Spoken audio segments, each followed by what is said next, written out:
Chapter 238. The current Donlon Principality was no longer the poor and weak Northland country it used to be. It had new citizens, new armies, new religions, and far too many other changes that caused this country's foundational structure to change drastically. The majority of its citizens were composed of the Northland humans and the Greyblood elves. There were no specific statistics on the ratio between the two, but even though there was a large difference in population, there shouldn't be a large difference in overall power level. After all, the former Tassel Kingdom was the strongest of the four Northland elf kingdoms, far more powerful than the weakest Donlon. The elves' individual power levels were also far higher than the humans, and their high-level combat strength and foundational power levels were also incomparable. In order to avoid the accumulation of conflicts from living together for a long period of time, I rejected all suggestions of convention and forced the two to live together. Perhaps this would cause friction and trouble at the very beginning, but it was far better than living on our own and constantly accumulating conflicts due to misunderstandings and differences. Then, under the influence of ambitious people and schemers, these conflicts would accumulate until they exploded. The people of the Mist were a product of many different ethnic groups. They were a cultural concept. Perhaps, as long as we dealt with this appropriately, it would be possible to achieve cultural recognition and form a single voice in the future. The Northland Principality was probably the only country in the Northland that had so many different ethnic groups. However, what was even more special was the unique structure of the country and dukedom. The original Donlon Principality was a dukedom rather than a kingdom because it had indeed borrowed the power of several mega-empires when it was first established. The previous king, Charles, was even the Grand Duke of the powerful Intanro Kingdom. He had even promised to become a vassal on the surface. Charles would use the identity of a pioneer knight to establish a new territory for a major country in order to obtain financial and military support. After becoming the ruler of a territory, he would then become a vassal of a major country. This was a common development path for newly established countries. However, Charles had an additional process. After Donlon successfully established itself, he tore apart the 10 vassal agreements. That's right, Charles had been lying from start to finish. He had actually simultaneously requested aid from more than 10 countries and declared himself a vassal. Of course, it was only later that they found out that those big countries had been fooled. But the result of the Shire stepping on more than a dozen boats was that under the mutual checks and balances, no one got any benefits. Instead, the Donlon Principality became independent. In fact, the process was extremely complicated and arduous. The geographical advantage of being remote and poor also played a huge role. However, the side effect was that his reputation was ruined. Since the establishment of the Donlon Principality, it had not had a good reputation. Not only was it seen as a barbarian by the countries in the Central Plains, its credibility had also fallen to rock bottom. This was also the historical reason why the rulers were all kings and not grand dukes. In fact, there were even 2 dukes in the Donlon Principality. However, the noble system in Donlon was basically unrelated to the Central Plains. It was not the first time that the Donlon Principality was treated as a barbarian's house game. However, in the feudal knight era, these nobles and domain lords had the heavy responsibility of protecting their citizens and territory. They were indeed the backbone of this country. But now, to me, in a way, they were obstructions. At the very least, my political orders had been obstructed more than once or twice. I knew that these people were difficult to deal with. They had all sorts of reasons and excuses, and the conflict between the central government and the local governments never ceased. Especially when I was consciously trying to reform the centralization of power, I became the target of everyone's attacks.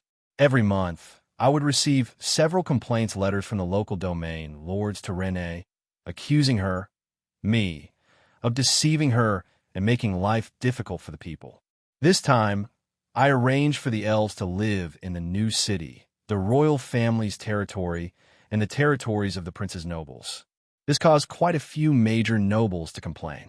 After all, everyone knew that compared to their artworks and magical artifacts, the elves themselves were a great source of wealth. This was also why I didn't dare to completely disperse the elves. The ruler was far away, and the domain lords were the sky of their land. I couldn't expect every noble domain lord to have a high moral bottom line. If they caused a few more vicious incidents, the elves, who were already frightened by the mere twang of a bow, would become even more threatened. Any of my long-term goals would be ruined. However, this type of situation where the domain lords were the most powerful couldn't be dragged on forever. Perhaps it was because I was in Yonya or the underground world, so I was used to centralization of power. From the very start, I was quite dissatisfied with the feudal system. Back then, simply allowing the citizens to freely move about caused a huge backlash and resistance. This actually made me determined to reform the feudal system. However, I also knew that forcefully reforming the feudal system would affect the interests of all the nobles and domain lords, which would be no different from starting a civil war. That was why I could only slowly cook the frog over a slow fire, killing it slowly with a knife. The newly born Donlon Principality was a country that combined politics and religion. The god of law, Wumians, was the national religion. In name, there were two highest leaders. One was Her Highness Renee, who wielded worldly power. The other was naturally Bishop Shueti, who wielded divine authority. Just thinking about how the highest leaders of this country were actually a naughty brat and a bastard who was constantly chased by the town security, I felt like having a heart attack. Yep, at this point, some of you probably already guessed how I intended to take back the local nobles' authority. The battle between divine authority and worldly power was endless, and the irresistible blade of divine authority could also make the local domain lords speechless. Since Wumian's church was the national religion, wouldn't it be too much to establish a cathedral and branch church in every domain? Since the god of law's teachings were recognized by the citizens, wouldn't it be too much to have the judge, justice knight, and incantation user spread their teachings all over Donlon? Since the god of law's church's job class members were humble and skilled in battle, and they were well received and praised by society, then from a long-term perspective, it was necessary to expand the church's scale. It wouldn't be too much to recruit people in your own domain, would it? Since with a series of senses, there would definitely be one result as the Church of Law's local influence kept increasing. Since the god of law's teachings state that everyone is equal under the law, it wouldn't be too much to have your head chopped off since you, a noble, have committed a serious crime. At that time, I, who wielded divine authority, would naturally be able to take back most worldly power and complete the centralization of power. In my plan, if the Mist Alliance was a gigantic giant, then Donlon would definitely be the giant's heart and fist. As the first country to recognize the god of law as its national religion, as well as the headquarters of the god of law's church, every change he made would be copied and copied by other countries. It would be impossible for me to not make it into the best model that I had in mind. With the development of new technology, civilian airships, and engineering vehicles that travel between cities will become a reality sooner or later. Once transportation become convenient, then the mobilization of military forces will become convenient, and the suzerain's obligation to protect their citizens will be gone. Naturally, there will be no need for the system of one country per territory. Of course, I was still far from the day when my plan would be completely realized, but at least I had something to look forward to. All I needed to do was to sow the seeds and patiently wait for the day of harvest. Yep, it's definitely not that I want to slack off. But from a certain standpoint, my status was quite awkward. I was the nominal ancestor of Donlon. In that case, my status should be higher than that of the current ruler. Of course, this didn't include actual authority. After all, the previous emperors in history had all stopped doing anything. If they still wanted to do something major after they abdicated, then the country wouldn't be far from chaos. That was why I was in a rather awkward position when it came to worldly royal authority. From a certain standpoint, any subject who pledged loyalty to me would be a traitor to the current ruler. Fortunately, Renee trusted me completely and even gave me the status of Queen's teacher. She also supported me in all aspects, so I wouldn't be too embarrassed when it came to royal authority. However, this was still a problem. After all, people would change. Even if Renee maintained her trust in me, her subordinates would have their own thoughts and interests. Not only that, Renee would eventually get married and have children. You're overthinking things. And there would also come a day when she would abdicate. When considering the future ruler's attitude towards me, I needed to make plans as soon as possible. At the very least, I had no intention of interfering with the internal affairs of the royal court. I also expressed that I didn't intend to get involved in this area. And in terms of divine authority, my status was as awkward as ever. I had the status of Womian's god envoy, which meant that I represented Womian's will. However, I didn't return to the divine kingdom like the other god envoys. Instead, I stayed on the surface. In a certain sense, my responsibilities overlapped with the highest bishop of the Church of Law. He was the highest leader of the Church of Law, the representative of the true God on the surface. I was also the representative of the true God's will. If there were two representatives, fine. Why was I always in such an awkward position? But since I was the one who brought Shuadi out, the current higher-ups of the Church of Law were all my people. At the very least, there wouldn't be any problems in the short term. As for when the higher-ups of the Church of Law were replaced, due to my relationship with Womians, there wouldn't be any problems. Womians was the core of my plan. How could I allow anything to happen to him? As for military authority, my status was even more awkward. With the establishment of countless new armies, the original system of Royal Knight Squadron and City Defense Army was obviously no longer suitable. Donlon established a new military department to coordinate the military affairs of the entire country. Yes, the entire country, including the various domain lords. There was no need to carry out these schemes that were bound to cause strife. Even in the current military department, my status was quite awkward. In this generation, there was no such thing as a separation between the military and the government. The highest leader of the country's military was definitely the royal authority. Renee was the monarch, and the military department was an organization that served her. As the highest leader of the military department in name, I was also the representative of the royal authority. All right, I knew that it was troublesome to act as a representative, but the people of this generation love to talk about such things. If it didn't conform to the laws and the unwritten rules between nobles, there would be no authority. Without authority, the people below them would play all sorts of tricks to disobey orders, and they wouldn't be able to do anything. That's why I hate these blockheads from the primitive era. They're so troublesome. Cough. Back to the main topic. The situation of the military department was no different from that of the government. Renee was the one who held power in name, but because the newly established armies were all in the hands of the Knight Squadron under me, and I was her representative, all the generals had to listen to my orders. This meant that the military department was basically in my hands. This was obviously quite abnormal, but what was even more abnormal was that everyone felt that this was only natural. The final conclusion was that although my identity was quite embarrassing from a certain standpoint, I was the #1 person in Donglon. This was rather similar to Sulphur Mountain City back in the day. Adam and Little Red didn't do much, and Marguerite was already having a hard time managing the daily affairs. In the end, I, the prisoner, was the one who was truly in charge. However, this type of system was obviously not what I wanted. I had many things to do myself, and there would be quite a few trips in the future. It was quite possible that I wouldn't be around for a long period of time. If they really developed some sort of dependence on me, it would be quite troublesome in the future. That was why I had to voluntarily disappear in order to cultivate their initiative and sense of responsibility to the point where it didn't matter if I was around or not. After saying so much, is it still just to find an excuse for yourself to be lazy? Since you know that you'll probably be quite busy in the future, can't you show off your rare diligence for now? Your office is already filled to the brim with documents, and the living room and kitchen are both full. Where did your sense of responsibility and initiative go? Since our hearts were connected through a magical pet contract, I would have to take this silly cat with me, even if I had to escape.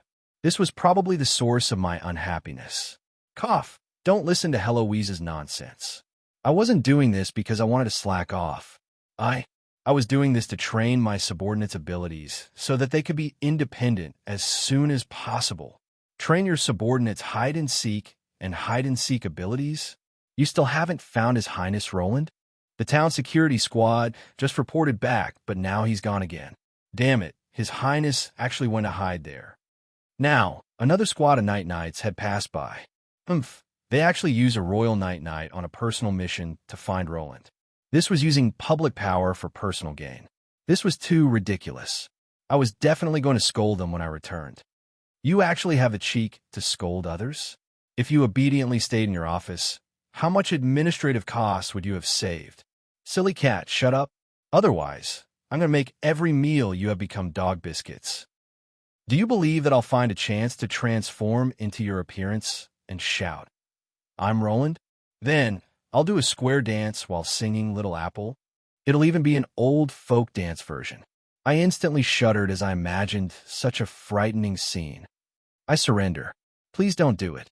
Considering how shameless Harlowy's was in no way inferior to me in shamelessness, the result would definitely be a lose-lose situation for both of us. So, I immediately gave in. That's more like it. Right, I think there's a merchant group from the Heiress Kingdom in the southern part of the city. Their pickled cabbage candy is quite famous. Why don't you go and try it? Right, there's also an Asilluo opera troupe at 3 in the afternoon. Their ace singers and main dancers are all elves. All right then, her intentions were quite obvious. She was basically asking for a bribe. Let's go, we're going to book the tickets right now. Wherever I went to slack off, wherever I went on vacation was the same. Since it was all the same, I might as well go along with her. Chapter 239. Strolling through Definder streets, enjoying the summer sun, and watching the busy crowd work. This was a joyous day, no matter how I looked at it. Those foolish tin cans still wanted to find me. All I had to do was slightly change the age of my ring, put on tattered leather armor, and equip myself with a black iron sword, and I would appear as a middle-aged mercenary in dire straits. You guys could take your time searching for the missing little prince. What? You're still unhappy? Is it so depressing to not even finish watching the Asilluo opera troupe's performance? The only thing that made me unhappy was that my companions beside me had bitter expressions, as if they owed me money. The Asilluo opera troupe is a famous traveling troupe. Their main star, Elias, is skilled in singing 17 different classical styles. In the entire world, there are no more than 3 active singers who can sing the highest key of a heroic ensemble. She's the only one who can possibly sing. Do you know how much I looked forward to hearing her perform? Heloise, who had regained her life, seemed to be enjoying life more and more. Not only did she enjoy delicious food, even her natural pursuit of art as an elf had recently been revived. To be honest, you should be thanking me. You know why I dragged you away, right? Do you know who the guest who volunteered to sing on stage was? Wasn't Agria? I recognized her back when she was still alive. Immemorial dragons like her all love to use high elf forms. After all, humans back then were no different from ants. High elves? I nodded as I recalled Heloise's short-lived adult form. I didn't really understand the difference between high elves and ordinary elves, but it was true that high elves were all quite tall, and they were all especially good at putting on airs. I feel like you're bad-mouthing me. That's just a misconception. Right, Heloise. Do you know her nickname? Isn't it just Death's Throat, which describes how powerful a dragon's breath is? No, that's because you don't know. If you were still listening to her singing in the theater, you would probably know. Poor children. I hope they won't be traumatized. You're saying that her singing is even worse than yours? That she's even worse than you, the #1 singer in Snow Mountain? If my singing is only at the level of a fireball, hers would be at the level of a forbidden spell. Although this metaphor is terrible, it at least explains part of the truth. The paramedics who ran past me in a hurry undoubtedly confirmed my words. But right now, even though I said such humble words, my heart was bleeding. I knew that this silly cat wouldn't let go of my pain. Just wait for all your lollipops to be replaced with the flavor of pickled cabbage. The people of Alistair really know how to eat. They actually treat that kind of thing as a supreme delicacy. With just one bite, the system actually gave me the God of Food achievement.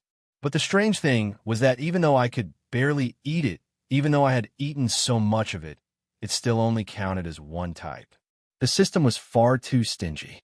System, no matter if it's pickled cabbage lollipops, pickled carrot-flavored sesame cakes, pickled fish hamburgers, or even pickled dragon meat, they all have a common name: kimchi. No matter what you say, even if you use kimchi to make 100 dishes for a state banquet, even if you think of 1,000 ways to make kimchi, it won't be kimchi. Can you not learn from country X and call me stingy? Do you dare to ask yourself if there's really a big difference in the taste of kimchi when you eat it? All right then, I really did think about it for more than 10 seconds, but I really couldn't find anything to argue against. After all, I wasn't an Alistair citizen who came from mountains, so it was impossible for me to taste the minute differences between 100 types of kimchi.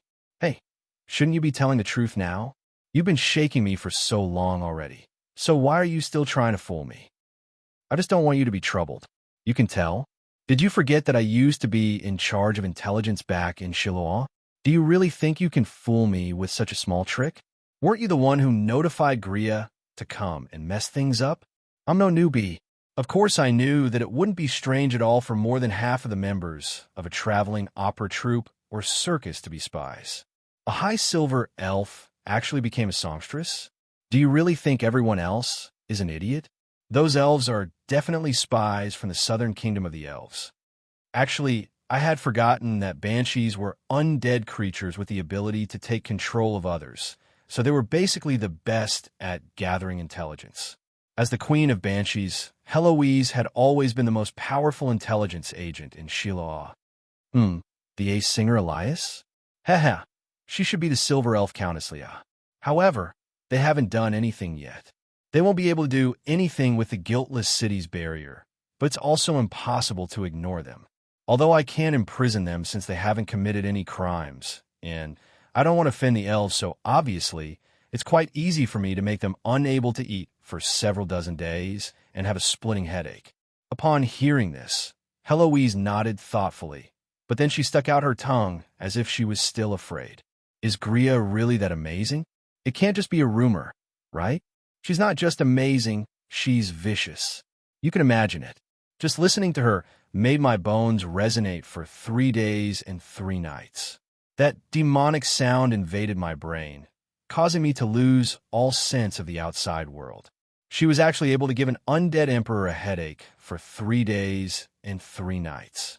All the low-level undead who heard her immediately returned to the cycle of reincarnation. Just saying that she's amazing is enough. She's basically a large-scale weapon of mass destruction. But the strange thing was that even though I was complaining, Heloise was laughing more and more happily as she listened to me. In the end, this silly lowly even transformed into her cat form and began rolling around while clutching her stomach. Wah, so, it's not that your majesty wanted to listen to my song. So in your majesty's heart, wah, I'm just a large-scale weapon of mass destruction. Wah, so that's how everyone sees me. All right then, even if I didn't turn around, I knew that I had been tricked once again. When I turned around, as expected, I saw Griya running around in tears. As expected of the Bone Dragon Queen, even the way she ran around in tears was so unique. Every step she took left a hole in the ground, and her tears were actually corroding the ground. And then the silly cat stepped on my shoulder, and she settled down on my head. The way she swept her tail around my nose doubtlessly meant that she was in a good mood, or perhaps she was taking pleasure in my misfortune. According to those classic love stories, misunderstandings are an excellent opportunity to improve the relationship.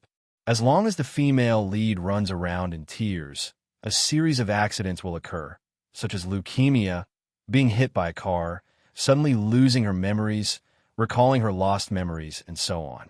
Then, a series of melodramatic misunderstandings will occur, and the two of them will be tortured to the point of death.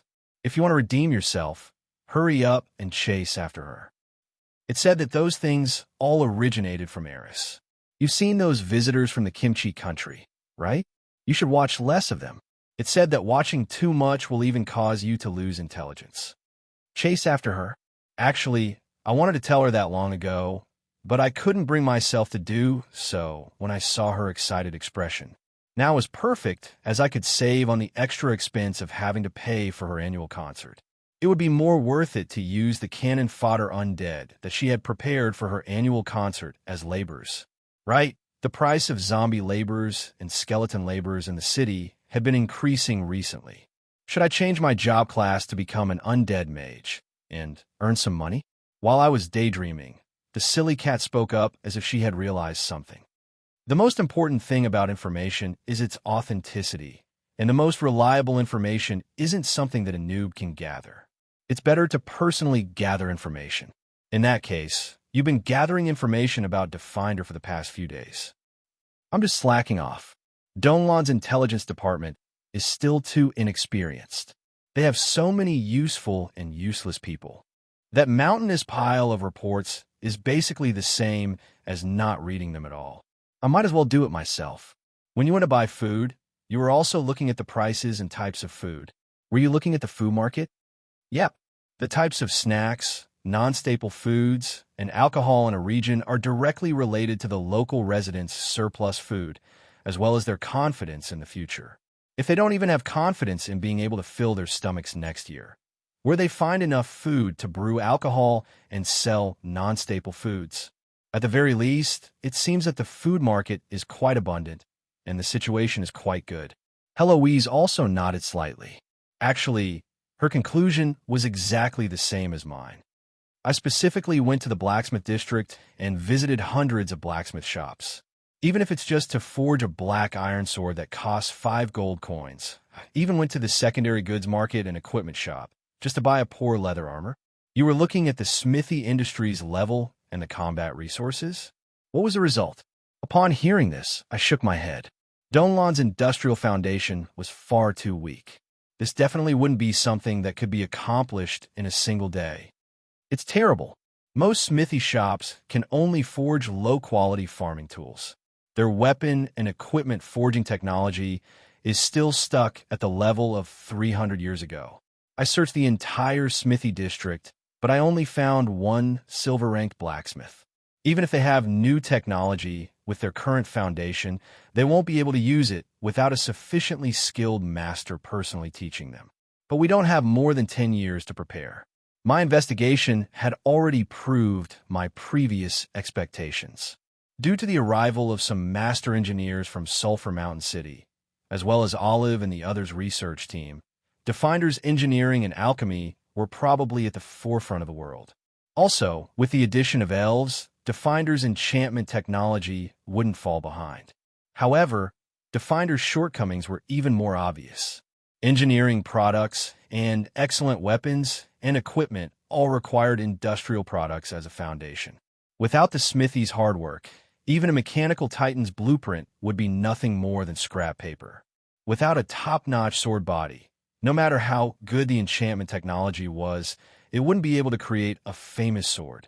Although the Grey Elves had many elven smiths, and their technology far surpassed that of human smiths, I had never had any expectations from the very start when I considered the famous elven chainmail incident and the elven smith's leisurely attitude of being able to carve a bow into a work of art. If our smiths also learned the elven smith's work attitude and production rate of one sword every 3 years, we would be completely finished. From start to finish, I still preferred the dwarven equipment style. It was simple, sturdy, effective, and had no useless decorations. It was also highly suitable for mass production. How about we go to the underground world and find some gray dwarf smiths? But those bearded men aren't easy to deal with. We won't be able to keep them if we don't have rich mines. We'll have to first go to the barbarians' territory to get some mines. Right? We can also ask Sluir to bring some smiths over. At the very least, they'll be able to teach those blockheads how to make things other than farming tools. Heloise nodded and didn't say anything else. In this era of cold weapons, smiths would forever be one of the most important strategic resources of any country.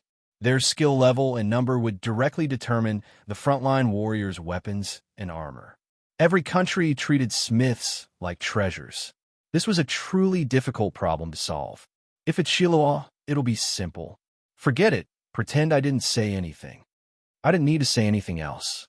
I naturally knew how Shiloh was doing things. Shiloh had only been established for a little more than 100 years, and their technology was quite poor. However, the undead country had their own solutions. Apart from having a group of human slaves as coolies, they also had a completely different level of technology compared to the undead country. Cursed swords and undead armor made from bones? I don't want to become the public enemy of all humans. Besides, won't a living person become a dead person if they hold those things for too long? How's the combat resources situation? It seems that you're quite satisfied with your leather armor. It's just as pitiful. All the low-level equipment shops have low-quality equipment, and half of the mid-level and above equipment are fake. There's no high-level equipment shops at all. I'll have to reorganize this area after I return. In my eyes, this problem seemed difficult, but it was actually quite easy to solve. All I needed to do was strengthen trade with other countries. As long as I could sell my goods for a good price, merchant caravans would naturally come and go. Once the Mist Alliance countries signed the tax exemption clause, it was easy to foresee that a large amount of goods would flow into the Mist Alliance, creating an astonishing amount of wealth. However, this would only be a temporary solution. What I bought wouldn't be reliable, nor would I be able to buy truly top-level equipment.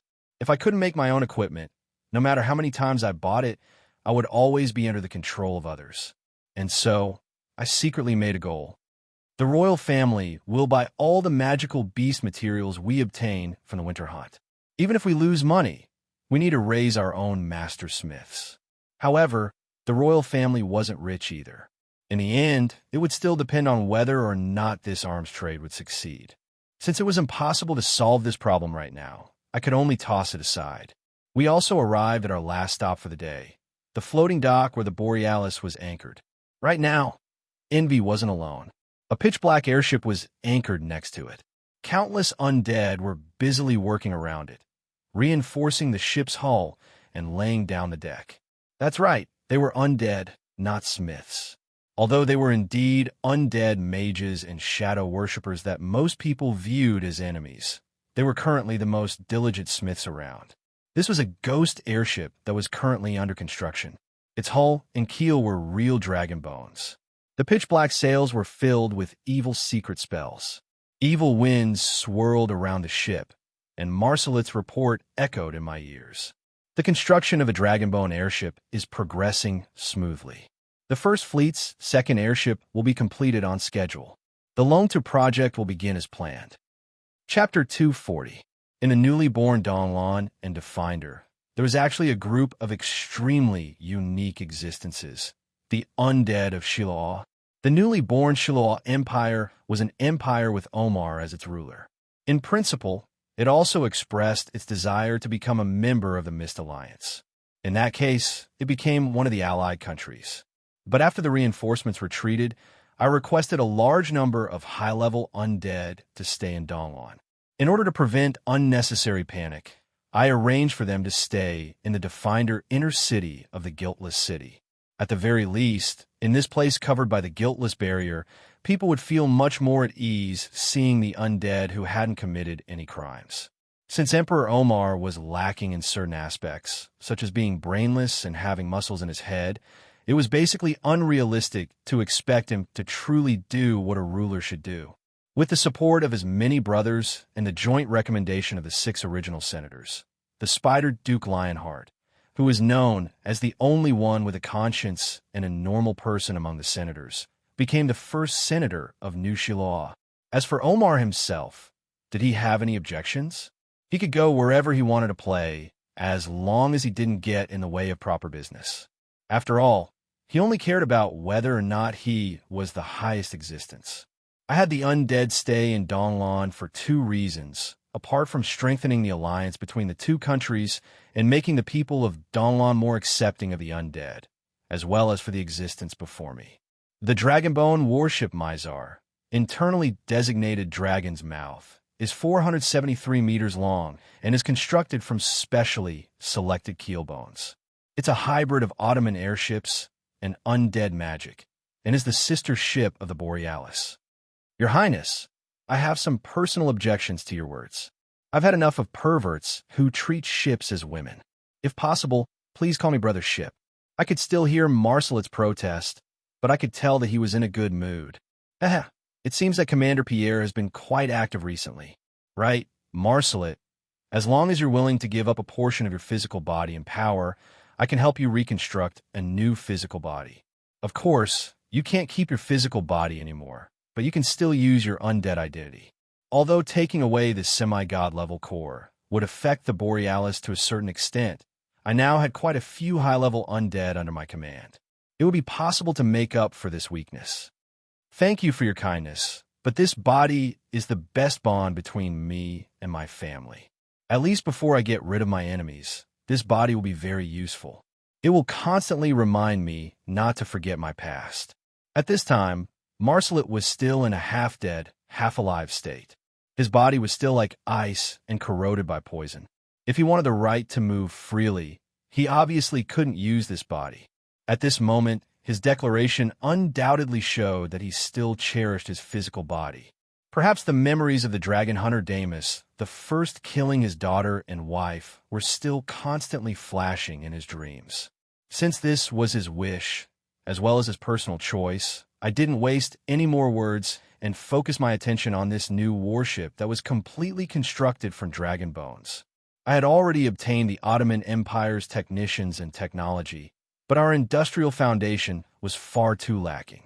If we couldn't even make metal swords, how were we supposed to make warships? It wouldn't even be practical to mass-produce assault airships in a short period of time, not to mention large warships that could be used on the battlefield. The benefits of floating warships were quite obvious in the previous battles.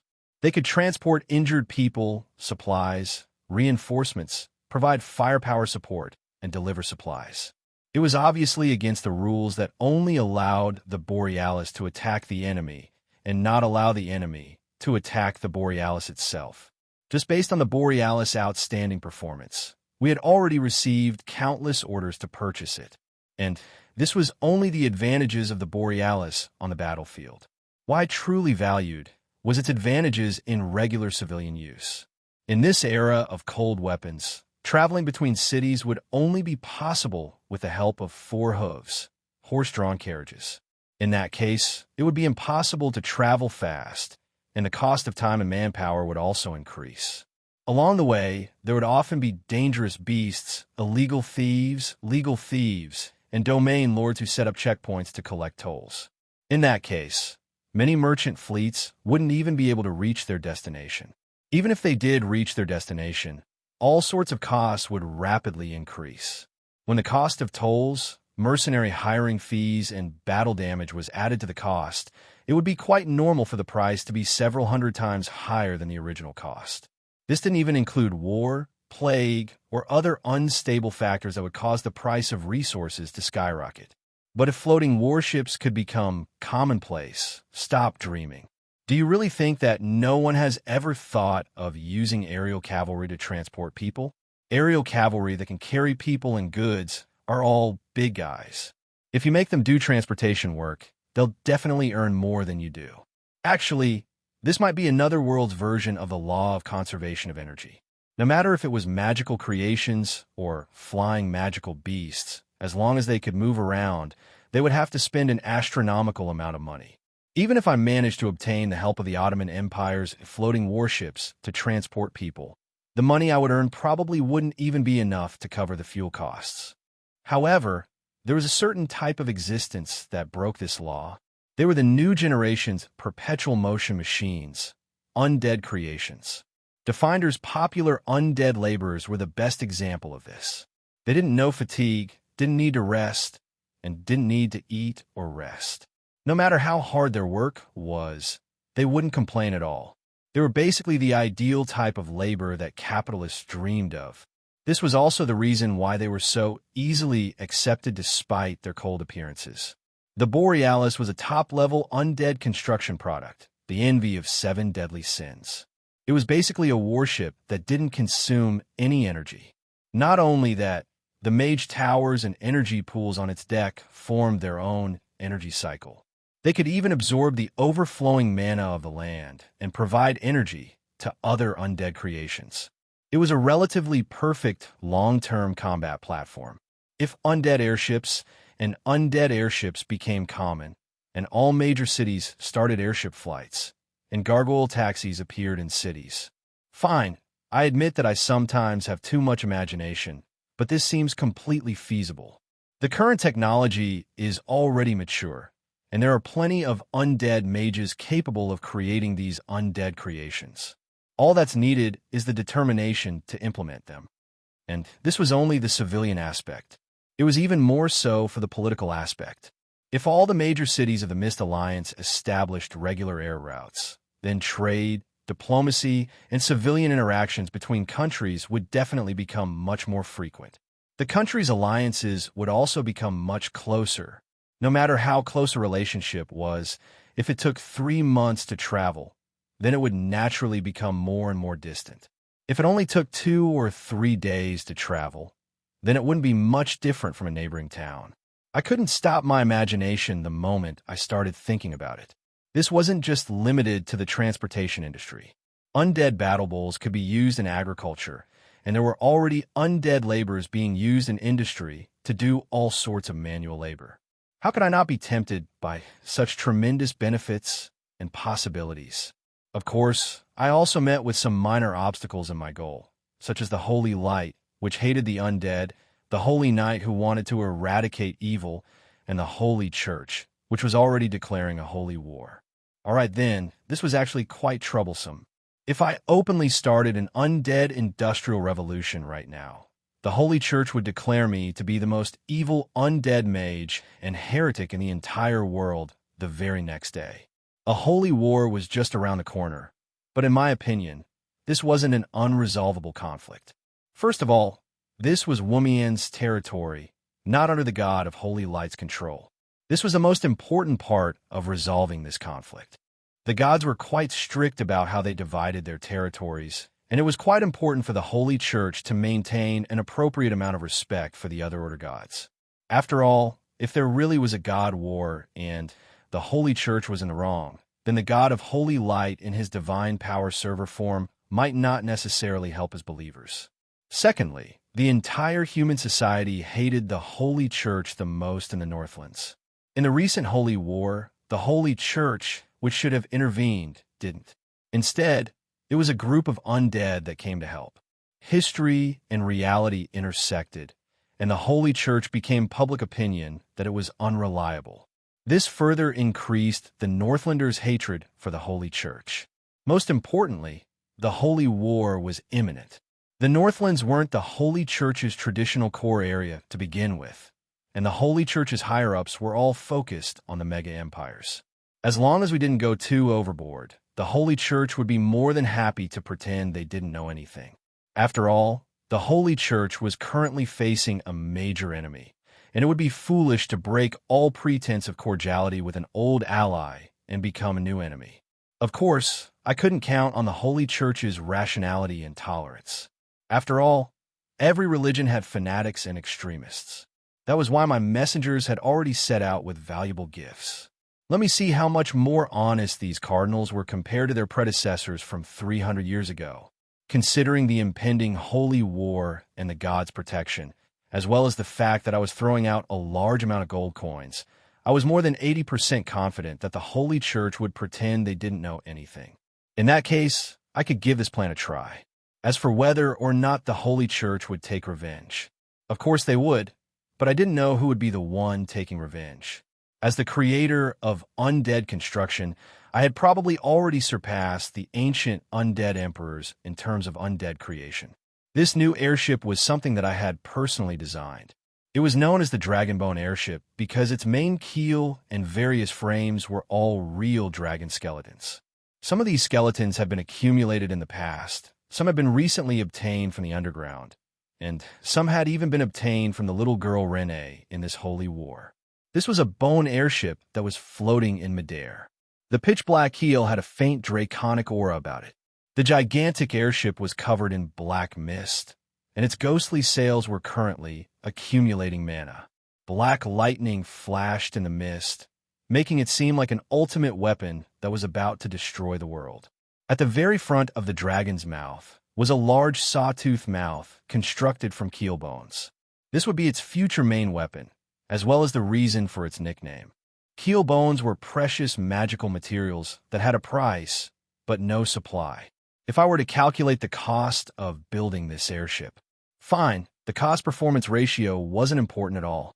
Let's talk about its performance. Cough, cough. You couldn't blame me for recklessly investing money without planning. Every experimental airship was like this. In order to achieve the best results, I would often disregard the cost. Once the airship was truly completed, there would be a bill that would make anyone's heart skip a beat. The end result would be that the airship would be delayed indefinitely, becoming nothing more than a technological reserve. However, our situation was slightly different. Our keel bones were all accumulated in the past. If we were to create bone dragons, we wouldn't be able to create a complete set of bones. We wouldn't even be interested in forcefully creating low-level bone dragons of inferior quality. In a way, this counted as recycling. Of course, as the highest-level magic material, keel bones were indeed slightly more expensive and valuable. However, their effects were excellent. Many areas where the airship's performance and structure weren't up to standard could be overcome with high-quality materials. Not only that, these precious keel bones also had another use. It seemed quite impressive. A gigantic airship formed from countless dragon bones would descend from the sky together with a dark cloud. It was as if a demon king of destruction had suddenly crawled out of the abyss. No matter how I looked at it, it had a depraved sense of beauty. Fine, I'll stop with the nonsense. It was true that it looked quite frightening, but this was also what I wanted. After dealing with the Holy Church's problem, there was another problem that wouldn't be so easy to deal with. That was the people's traditional view of the undead and undead creations. Although Donlon was already quite favorable in this regard due to the existence of the Red Hunting Hounds Night Squadron and undead labor, it would still take a considerable amount of time for the people to truly accept undead creations as a daily necessity. However, this process could be sped up through the government's guidance. This airship will become a heroic airship, just like the North Star. It'll become a new legend. When the citizens are proud of it, they'll naturally be less resistant to undead creations. When considering the troublesome deep-sea hunting missions, a single airship will be far less useful than an entire fleet. Increasing the number of floating airships was absolutely necessary. Not to mention, transporting oars and manpower from the barbarian tribes had already become a daily routine for expeditions. Airships need to be of a large scale in order to be effective. Your Highness, floating airships need to form a fleet at the very least in order to be truly intimidating. They'll be able to cover for each other, support each other, and cooperate with each other in battle tactics. It's just like women. One won't be enough. You need to form a sexual harassment is forbidden. That was what the commander of the Mizar, Pierre Papin, said. This pervert who treated his own airship like a woman didn't even get a chance to make his declaration before his second-in-command smacked him in the head with a chair. Asterisk smack. Asterisk, my apologies, Your Highness. The commander drank too much again this morning. This second-in-command, named Shawl, was rather tall and had a handsome and candid appearance. She could be called a mature older sister, but when she saw how I was looking at her in astonishment, she awkwardly put the broken leg of the chair behind her back. Relax, Pierre is quite sturdy. That attack from this angle is nothing more than a nap for him. He'll be back to normal tomorrow. I glanced at the broken pieces of the chair in Shawl's hands, the large bump on Pierre's head, and the bloodstains on the ground. Since she said so, I didn't intend to pursue the matter any further. After all, Shawl was also known as Pierre's conscience. She had been his second-in-command for many years, so she probably wouldn't kill him. I heard that Shawl has liked Pierre for a long time, but Pierre seems to have always treated airships as his true love. I never expected that the rumors were actually true. Why does their interaction seem so familiar? Cough, cough. There are some things I shouldn't delve too deeply into. Returning to the main topic, having a trustworthy new commander and his crew was truly trustworthy. Let's just take it as the truth. Since an airship was necessary, and since the industrial infrastructure and energy supply couldn't keep up, an undead airship that was fast and efficient would be the best choice. This plan would affect all aspects of my plans, so I absolutely couldn't afford to fail. 100 years from now, perhaps people will treat me as a wise reformer, or perhaps the most dangerous undead mage in this millennium. I think it's all possible. Marcelet, is there anything else you need? The reason why I called them sister airships was because the internal structure of these two airships was based on the Borealis. Even the supervisors and builders were from the same batch, and Marcelet was the chief engineer of this project. Even though I asked him that, I expected that he wouldn't have any other requests since all resources were provided to him first, and there was an ample amount of manpower. I do have a rather embarrassing request that requires your Highness' approval. I was astonished that Marcelet would actually hesitate. What is it? Just tell me. As long as it's within my power, I'll do my best to help you. All right, then I'll tell you. Can you throw that pervert who's drooling over my engine cover and cannon barrel into the cannon's mouth? I'm clearly a majestic man with a Cyclone Jet Armstrong cannon, and that bastard dares to treat me like a woman. The engine isn't but I can't feel anything no matter how I touch it. I say stop touching. I'm talking about you. Pure Popine. In front of that super engine that's spewing thick smoke, beautiful women's curves are so powerless, while that cannon barrel's curves are so sexy. All right then, Shaw was correct. Gentlemen, perverts, were all cockroaches after all? Yesterday, he was still bleeding profusely, but today he was completely fine. Right now, this muscular man was standing in the Borealis engine room with an expressionless face. He was wearing black tights, making cool bodybuilding poses as he believed, while singing his own poem as he believed. Just bear with it for a bit. After all, he's going to be the commander of the Mizar. F***CK. That guy's actually going to change into Tim Lad's cat ears and magical girl sailor attire. Who's going to stop him from polluting this world? But this was only the beginning. With a twist of the waist, a pose, and a flirtatious wink, the sailor attire flew up, along with his hairy thick thighs and faintly discernible white lace. All the spectators collapsed to the ground. Meow, meow. I'm going to punish you in the name of the moon. Asterisk smack. Asterisk this time. It wasn't a stool that flew over, but a table. Only now did I discover that Shaw actually had a talent for brute strength. But unfortunately, this time, even the panting Shaw was able to achieve victory. The pervert's pink magical girl attire flashed with a golden glow, and the table was actually ignored. Oh, my power is here. Little Demi's combat attire is so powerful, but this pose and activation incantation are a bit strange. In that case, let's try the next incantation. Although I'm cute, flirtatious wink, I'll summon death, revealing my underwear. Even the undead wouldn't be able to handle such a playstyle. The Smiths were already running for their lives, and those who didn't manage to escape all collapsed. Heloise had already vanished without a trace, and I felt like I was going blind. I've changed my mind. Marcelet, throw that bastard into your Armstrong and shoot him to the moon where he wants to go. Chapter 241. The Holy Church sent someone over. Although the Holy Church had already left Donglon, they were still the main religion of all human society.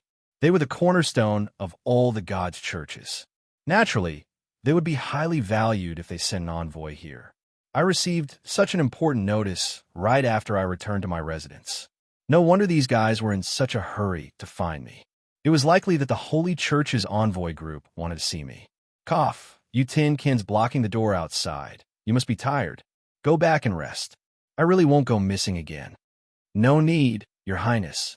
We're not tired at all. But judging from the uniformity of their replies, which were filled with anger and resentment, my good intentions only provoked their anger. Perhaps it was because I had been sneaking away too many times recently. Right now, even Eliza and Kelly were looking at me with unfriendly expressions. If it wasn't for the fact that they still needed my help, their tightly clenched fists would be quite powerful. They're probably foreign guests who wanted to see me. Fine, I'll go see them right now. However, they shook their heads and handed me a document. It was a list of the Holy Church's envoy group. At this moment, I finally understood why they were so mysterious and full of resentment. Damn, Cardinal Soros, the vice leader of the Holy Blade Knight group, Red-Winged Vulture, Ivla, and Miracle Hand, Estrada. They're all important people. I've been on high alert ever since I saw this list. I had originally thought that it was just an ordinary diplomatic meeting, but the people who came this time were far too important. It was obvious that the reason for their visit wouldn't be so simple. Soros is ranked 17th among the cardinals. Although it's impossible for him to become the next pope, his reputation are quite good among the cardinals. He's also famous for being a moderate. The Holy Blade Knight group is also known as the #1 knight group of the Holy Light. You should know better than me what kind of organization it is. After all, you were also a member of the Holy Church back in the day. There was a hint of melancholy in Callie's tone. Perhaps she had also recalled that unpleasant past. As for Estrada, we haven't heard any news about him for more than 100 years. But in our memories, his title of Miracle Hand is far less famous than the strongest holy knight. 3 important people like that have come together, and they've come so silently. I'm afraid things are going to be quite troublesome. The 3 of them were all higher-ups of the Holy Church. The Holy Church's Council of Cardinals was the highest authority in the entire Holy Church. In fact, even the Pope was elected by the cardinals. Now that Holy Light was at its peak, any cardinal that went to any country would receive a reception that far exceeded that of a country's ruler. As for the other 2, they might not have as high a position in the church as the cardinal, but in terms of personal prestige and strength, they were far beyond the mortal Soros. The Holy Light, of course I'm familiar with them. After all, I was one of them back in the day. The Holy Blade Knight group was usually stationed in the Holy Church's headquarters. The number of missions they received was pitifully few. Many of their members were princes and princesses from various countries, which was why they were jokingly called the Old Soldier Knight group or the Decorative Knight group. But to the Holy Church's enemies, this epic knight group was destined to be the ultimate nightmare on the battlefield. I had heard of the Red-Winged Vulture, Ivla, before. She was the youngest of the 3 vice leaders, and it was said that she was a child of holy light with the bloodline of an angel. She was a natural undead killer, and the number of liches and undead mages she had killed could probably fill up a phone book's worth of names. Although she didn't have much experience, her power level was definitely quite high. And as the vice leader of the Holy Blade Knight group, her status wasn't any lower than that of a cardinal's. And the knight escorting the envoy this time were all her direct subordinates. The Holy Blade Knight group was an incredibly unique knight group. Their official knight was an ace knight that was meticulously selected from all over the world.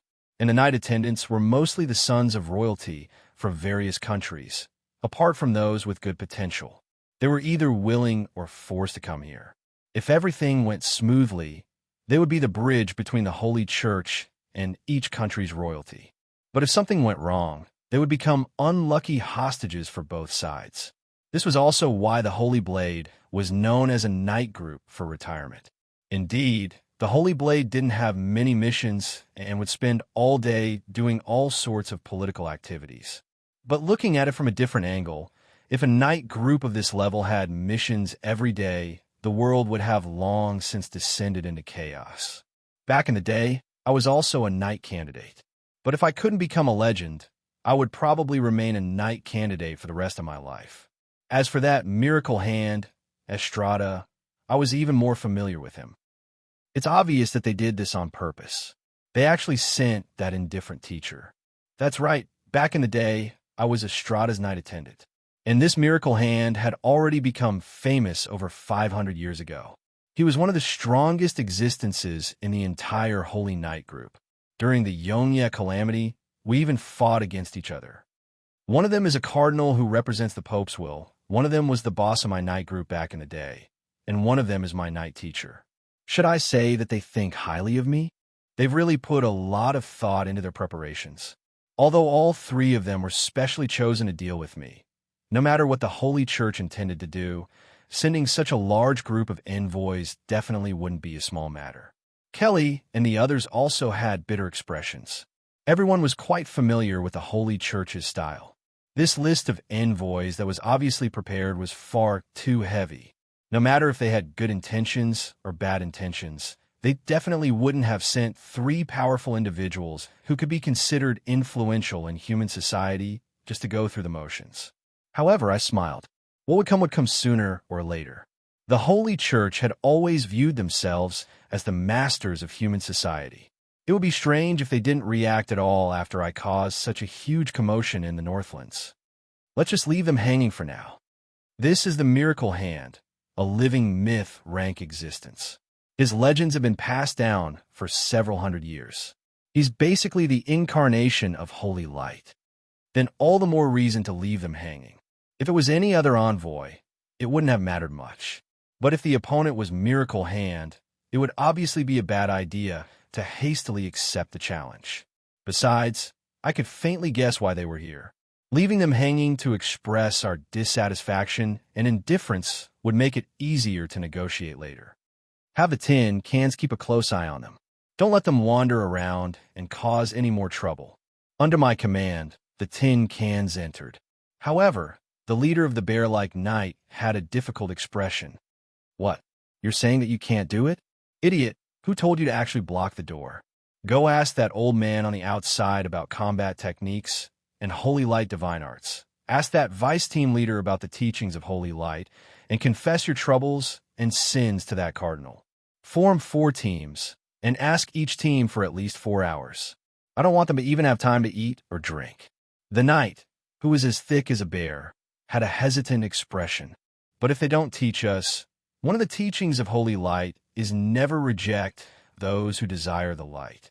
When you find an excuse not to teach them, just say this while crying for them to see. Let's see how they deal with this. Right after I said this, the knight outside the door had expressions of eagerness. To be able to be taught a move or two by such a world-famous knight was something they could only dream of. Hurry up and go. Such a good mission. If you don't want to do it, I'll find someone else. Seeing how the tin cans hurriedly left the door, I knew that old man Estrada was going to be busy. As a living legend of the night, these passionate youngsters would definitely treat him well. You're so evil. No matter what, he's still your night teacher. Yep, he's not the first teacher to chase after me, nor is he the first to be tricked by me.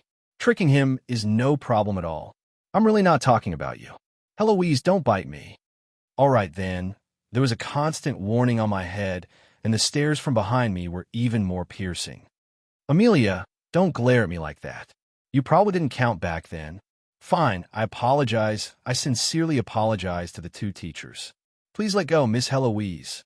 She's been losing quite a lot of blood recently. If this continues, she'll really die.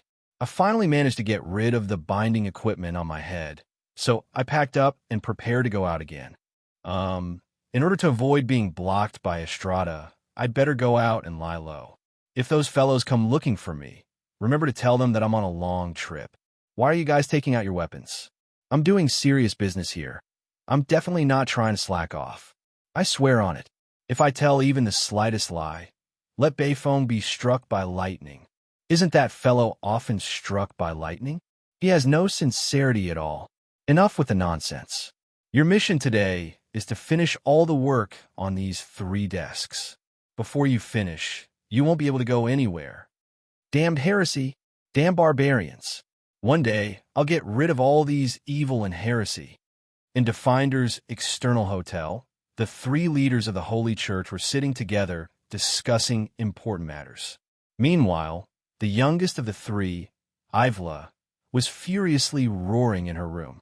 She had a deep hatred for the undead, and she had always been filled with resentment ever since she entered Definder. Soros, who was smiling wryly, was a kind-looking old man. He was currently doing his best to calm his colleague's anger, but to be honest, he was also quite angry. This was the first time in the past 10 years that he had gotten angry. High-level undead were actually openly appearing on the streets, and ordinary citizens were even using low-level undead as laborers. If it wasn't for the fact that he had already received some information beforehand, he would have thought that this was the legendary undead plane. Just like the furious female knight, Soros also did his best to suppress his urge to personally purify the undead. After all, based on the information he had received, if he personally did so, not only would no one thank him, he would even become a murderer who would be marked by this god-level barrier. That would mean endless trouble for him. Glorious gods, why do you protect these evil undead?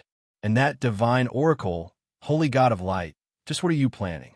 Why did you send your most loyal servant to this uncivilized land? Even the most devout believer would have complaints at such a time.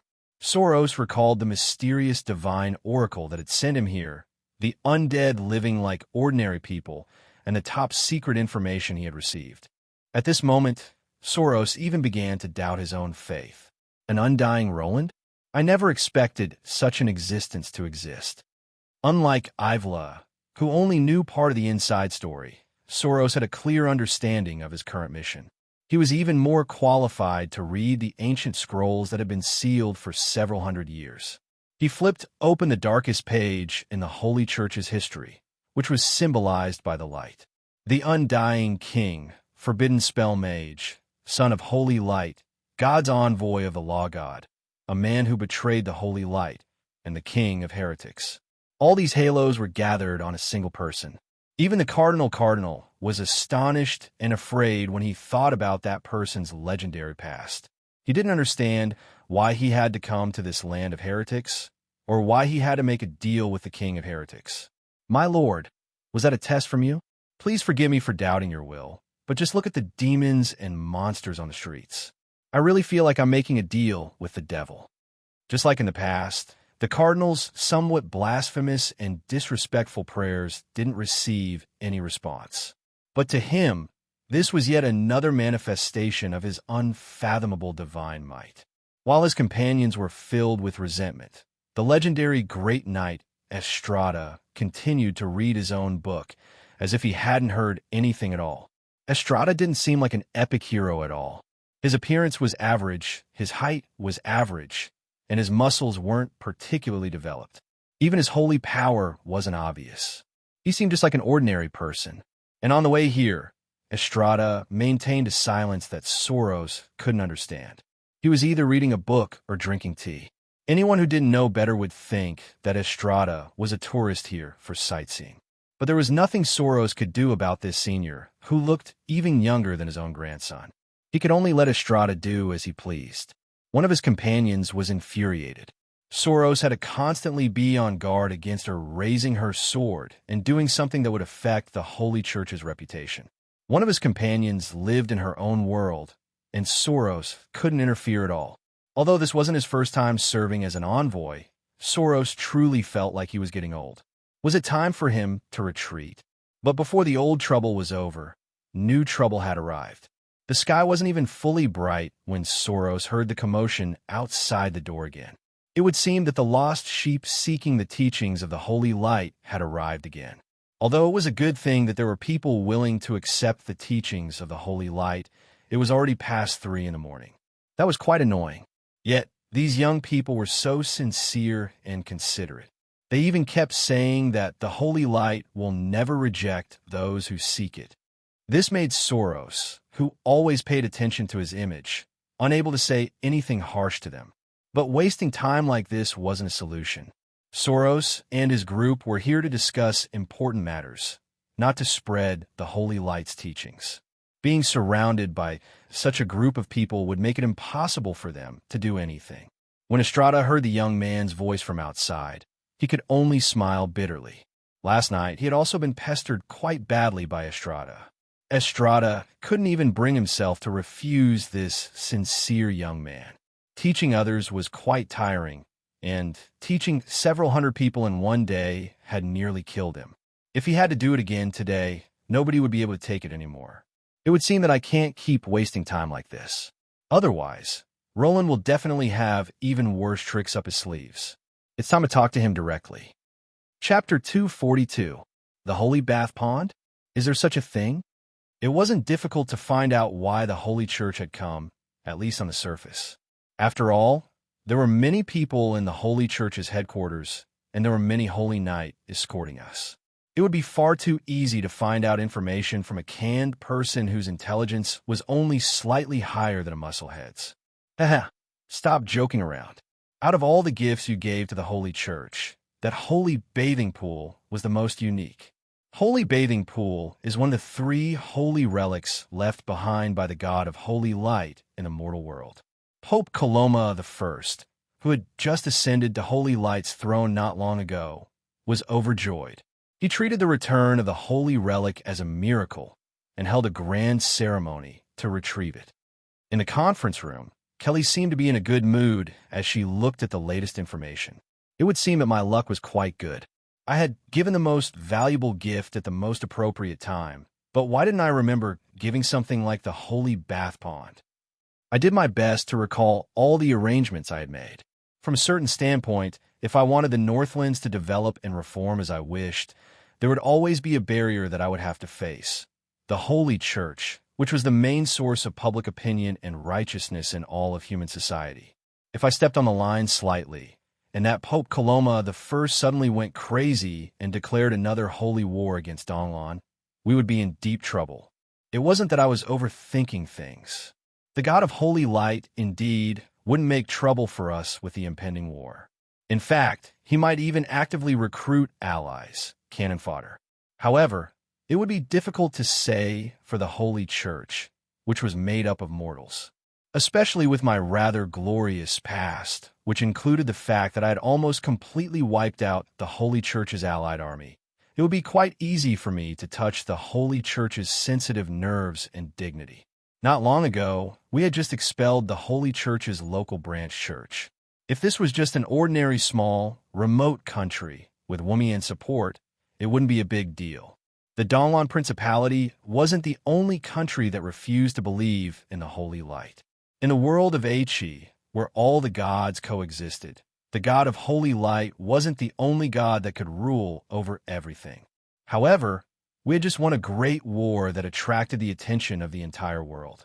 3 true gods had performed miracles during the war. 1 had leveled up, and 2 had died.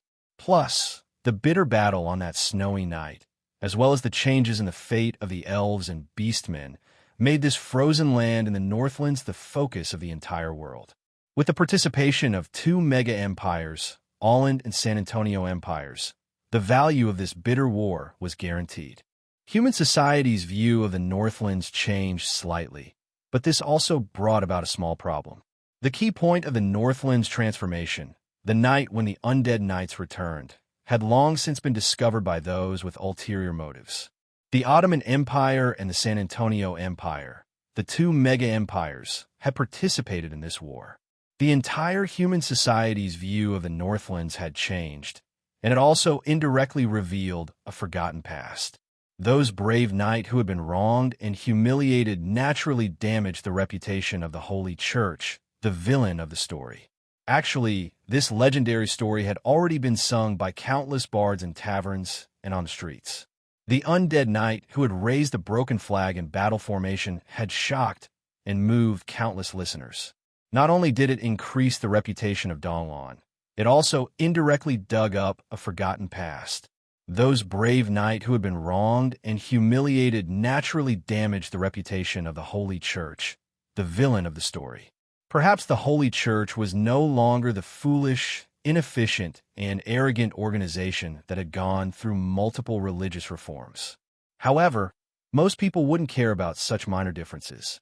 They wouldn't even bother to differentiate, which would naturally have a negative impact on the Holy Church. Not to mention, the human rulers who were already dissatisfied with the Holy Light's authority added fuel to the fire. This slap in the face was truly painful. If it wasn't for the fact that we were currently in the middle of a holy war, trouble would have already come knocking on our door. Of course, I wouldn't regret what I had done, but that didn't mean that I wasn't afraid of trouble. If we had been destroyed in this battle because we had chased away the Holy Church, then this story would have ended with an arrogant idiot who overestimated his own abilities and brought about his own destruction. However, we had won, and even without the Holy Church's support, we had won a great victory by ourselves. In that case, we would be treated as an overconfident idiot and viciously slapped in the face. So, of course, we wouldn't be the ones who would be treated as an overconfident idiot and viciously slapped in the face. Coincidentally, we had defeated the Holy Church and viciously slapped them in the face. When I realized all this, I didn't feel any joy at all. Instead, I broke out in a cold sweat. We've truly offended the Holy Church this time. If we get backstabbed again, the Holy Church won't even need to do much. All they have to do is announce to the other countries that Donglan is a heretical country and demand that all believers of the Holy Light stay away from Donglan. Then, they'll have the other countries stop all trade and diplomatic relations with Donglan. This is the equivalent of exiling Donglan from all human society. We can't even supply ourselves with food. Everyone had to unite during the Holy War. Based on my many years of experience of being scammed, I knew that I should never overestimate the foresight and morals of those with high authority. Looking at the bigger picture, there was no need to fight to the death. They would always be able to make inconceivable orders with the wind and rain battering them. There were already countless idiotic and short-sighted actions in history that nobody could predict. As long as they had enough gold and silver in front of them, they would be willing to sell their necklaces to hang themselves. What? I was overthinking things. Did I have paranoia? I was just an unlucky person who had been scammed too many times. I had never had much hope for my useless teammates. And every time I made the worst-case scenario, it was usually the most correct one. In such a situation, I still had to forcefully carry out the undead industrial revolution against the Holy Church. This was no different from wearing the hat of an evil heretic on my head. Unfortunately, there wasn't much time left. It was impossible to stop such an explosive increase in the country's power. So, since the Holy Church still held over half of human society's faith, we absolutely had to eliminate their hostility toward us. At the very least, they wouldn't attack us before the Holy War was over. In order for my plan to succeed, I indeed sent out envoys after the end of the Beastmen War. However, it seemed that the envoys I sent out were all treasures that I had left behind from my days in the mortal world. Perhaps they were valuable, but they were meaningless to me. Holy relics from the god of holy light? How is that possible? I probably wouldn't be able to take them out even if I sold them. Not to mention that I didn't have any. Even if I did, how could I possibly be willing to give away truly good items like holy relics or god equipment? And even if I gritted my teeth and gave them away, they probably wouldn't be as useful as those shiny treasures. Could it be that the god of holy light made up an act to ease the tension between us? I've heard that Pope Coloma I just succeeded to the throne. It's said that he was lucky enough to win the election. His position is still quite unstable. This sudden incident of challenging the Holy Church's authority is a difficult one for him to deal with. If we manage to deal with it, it'll indeed be good news and a good omen for him. But right after that, I rejected this possibility. No, there's no need for the god of holy light to fake such a thing. The risks and benefits aren't even worth it. In their eyes, we're still less than half a major country. This bit of criticism won't matter in a few months. There's no meaning in helping us fake such a thing. Only when the fake is exposed will it truly be a blow to the god of holy light. In that case, that so-called holy bathing pond is most likely real. And so, I asked what the holy relic looked like. It's a wooden barrel made out of oak. It's probably handmade. It's the last thing the god of holy light used to wash himself of mortal dust before he ascended to godhood. A holy relic sounded quite impressive and stylish, but it was actually just such a boring item. A holy relic would either be evidence of an important moment in history, or it would be a living utensil used by a true god when he was still a human, which was infused with his aura. So what if it was a holy wooden barrel? Wumian's holy relic included the little yellow duck pillow and the raindrop gargling cup. Cough. I think I accidentally revealed something. However, one shouldn't underestimate the power of a holy relic because of this. The more ancient a god was, the fewer holy relics they would have left in the world. The power of faith from countless believers' prayers would also allow these ancient existences to truly possess unimaginable power. Perhaps a holy relic would be meaningless to someone unrelated to them, but to true believers, it would represent the most devout faith and unparalleled power. A wooden barrel used for bathing? I don't have any recollection of that at all. This gift was all from my personal collection, and most of it was from the Yongya era. However, there was no wooden barrel in my memories. Even if I had encountered a wooden barrel, it would be impossible for me to to keep it in my collection. There are even some traces of the claws of a huge beast on it. It seems that some evil existence wanted to destroy this treasure, but failed in the end. Oh. So it's that Bao's dog food bowl. Halfway through my sentence, I realized that something was wrong with the situation, so I took the initiative to cover my mouth. However, it seemed it was already too late. Seeing how Kelly was clutching her chest, it was as if she was having a heart attack. Wasn't it said that when elves were immune to natural diseases, the final holy relic of the god of holy light, the ultimate holy relic in the eyes of countless holy light believers? You're using it as dog food. You mustn't let any holy light believer know about it. Otherwise, the second holy war is just around the corner. The newly born Mist Kingdom definitely can't be destroyed for such a laughable reason. Alright, this was the first time I realized that even the gentle wood elves could roar in anger. Actually, I couldn't be blamed for this. How could I have known that it was a holy relic? Back then, during the all-out war against the Holy Church, after the Ice Aeon spell, there weren't many that could be left behind. Later, when I was cleaning up the battlefield, I noticed that the wooden barrel was actually undamaged and seemed to be quite sturdy. Recalling how a Bao would always accidentally tear apart his own food bowl, I decided to use it as a dog food bowl. This had probably been the case for more than 100 years. Back then, when the Holy Church organized an allied army to fight against the Yongya army, it was probably because some powerful individual had found a holy relic to use as a trump card. In the end, a forbidden spell killed the owner, and the wooden barrel became a spoil of war. But how did I give it out? Oh, there were too many random gifts, so I just randomly found a wooden barrel and packed it all up. So the wooden barrel was the most valuable. Oh my, what a huge loss. Before I even finished speaking, I discovered to my astonishment that Kelly had collapsed while clutching her chest. It seemed that the wood elves, who never suffered from illness, really had a heart attack. Sister Kelly, don't scare me. If your heart was bad, you should have told me earlier. I was angered by you. Can you be any more ridiculous than that? I pondered for a moment, then nodded proudly. Sure, I feel that I still have room for improvement. Don't laugh so proudly. Nobody is praising you. Chapter 243. At the end of winter in the Donglan Royal Palace, the Holy Church's diplomatic group, led by Cardinal Soros, had a friendly discussion with Princess Renee. Both sides exchanged their opinions on the current international situation, gained a better understanding of each other, deepened their friendship, and reached a preliminary consensus. Obviously, none of the above would happen. First, the Holy Church's diplomatic group was currently hesitating in their hotel. For some reason, they had yet to send me a formal message. As for Donglan's diplomatic group, only Kelly was openly dealing with them. Renee and I were both avoiding them. It was quite obvious that both sides lacked sincerity. At the very least, I had no intentions of meeting them at all until I was fully prepared. You want to meet me in private? Go find me first. There is only less than a week left until the Day of Peace memorial ceremony. Definder streets were already filled with all sorts of people. All the shops were decorated with simple decorations and ribbons made from cloth. The atmosphere of the festival was already quite festive.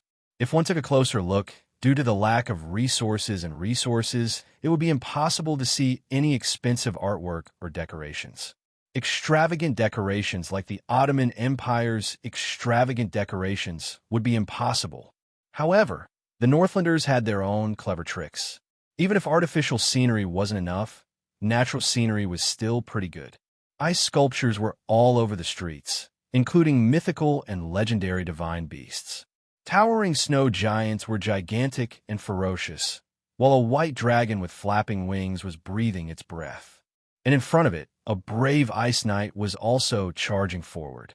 Since there were such ice monsters, there were naturally many legends of heroes from both fantasy and reality as well.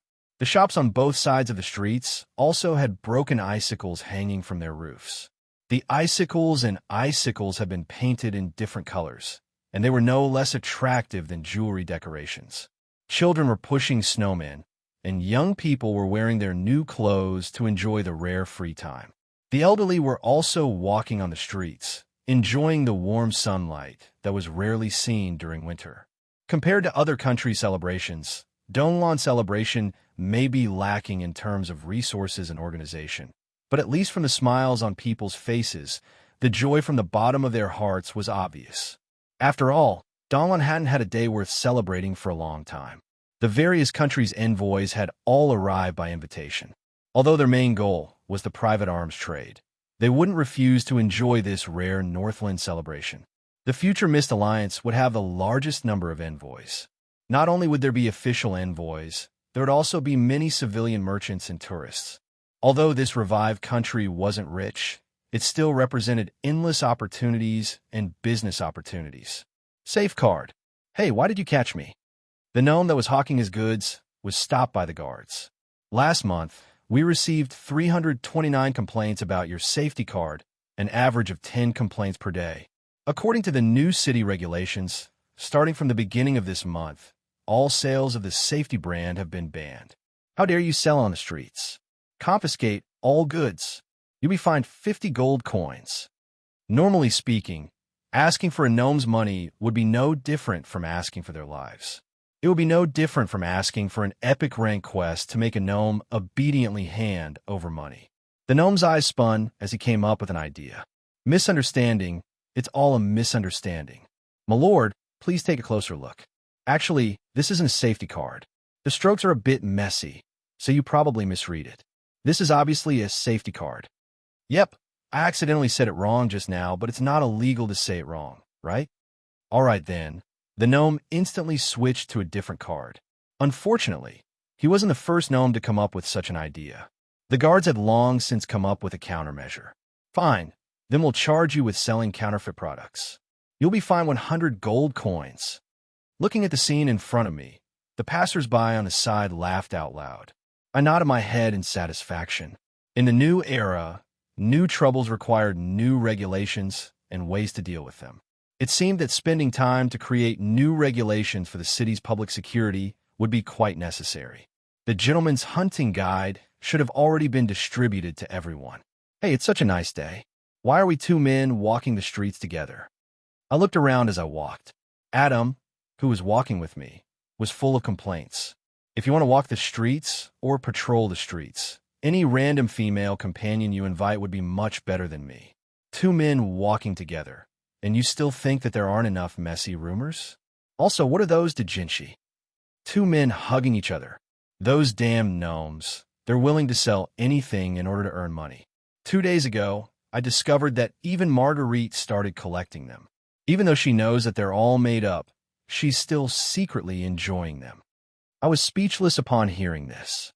I could only look into the distance and recall the past, which was filled with blood and tears.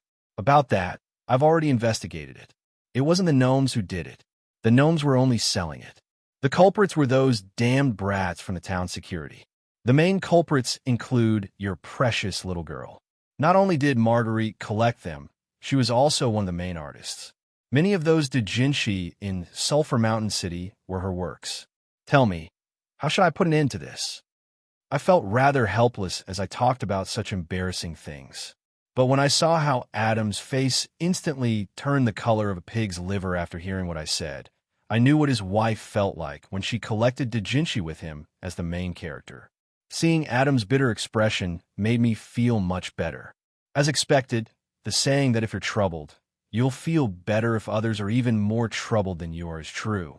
As for why I invited you, it's because I felt that if I really did as you said and invited any random female companion, I would be met with a calamity. You should also know that my premonitions about misfortune are quite accurate. Adam said with a face full of astonishment. Do you even need a premonition? Just think about it with your knees. Can't your brain be used in a normal way? I was rather displeased to hear him say that. I finally understood what it meant to be called fat by a pig. You're just a musclehead with 9 intelligence, and you're saying that my intelligence is low? But before I could think of a way to take revenge, a new situation appeared in front of me. There were many people in front of me, and there were even sounds of argument. It seemed that some sort of dispute had occurred. Pay up, or you're not allowed to leave. A rather ruffian young man was currently tugging on the corner of a female knight's clothes, not allowing her to leave. She had a silver armor and a golden sword. She had a good face and a tall and beautiful figure. Under the sunlight, the female knight's golden hair seemed to glow as well. She was like a sun god that attracted everyone's attention. But right now, this valiant female knight was in quite an awkward situation. She could only do her best to defend herself against the young man's accusations. I thought that those undead were going to attack you. Not to mention, she was interrupted before she could finish her sentence. What nonsense are you talking about? Who in Definder doesn't know about the skeleton laborers? You destroyed the laborers that I spent so much money to buy. So who's going to help me with my household chores? Don't even think about reneging on your debt. Either you pay up, or you come back with me and replace the skeleton laborers. Although he sounded like it was only natural, the perverted expression on his face revealed his true thoughts. Do you want to hit someone? Or do you want to renege on your debt? You broke someone else's belongings and even want to hit them? Is there still any law in this world? The female knight was both embarrassed and angry under everyone's gazes. However, there was nothing she could do. It wasn't that she didn't want to pay up. It was that she had come out in such a hurry that she hadn't even brought her purse with her. And with her status, there was no need for her to personally pay most of the time. Today, she had only come out for a stroll by chance.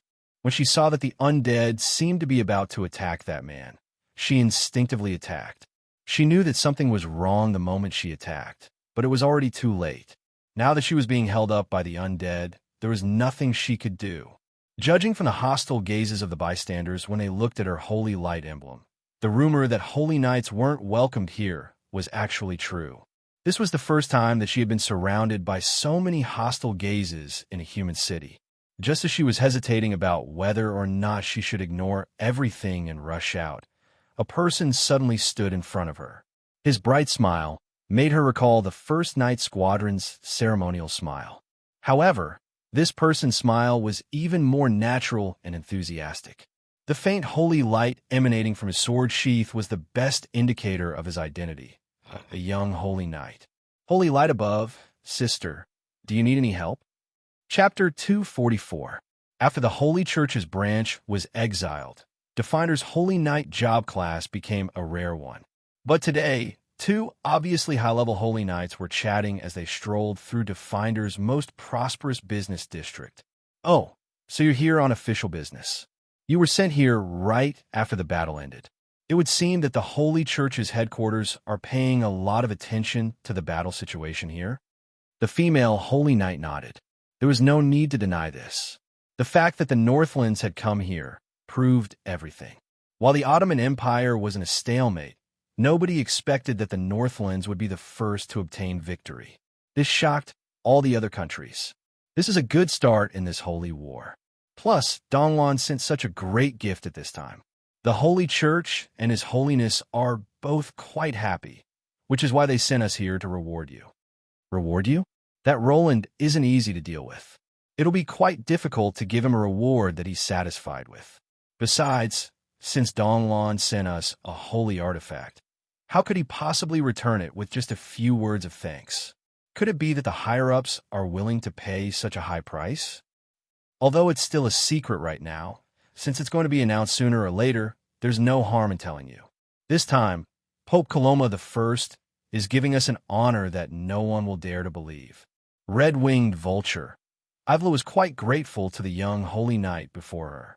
If it wasn't for him appearing in time and helping her compensate the commoners, she would have probably lost all her face. If she was chased to the Definder diplomatic mission because she was unable to compensate the commoners, that would truly be a huge blow to her reputation.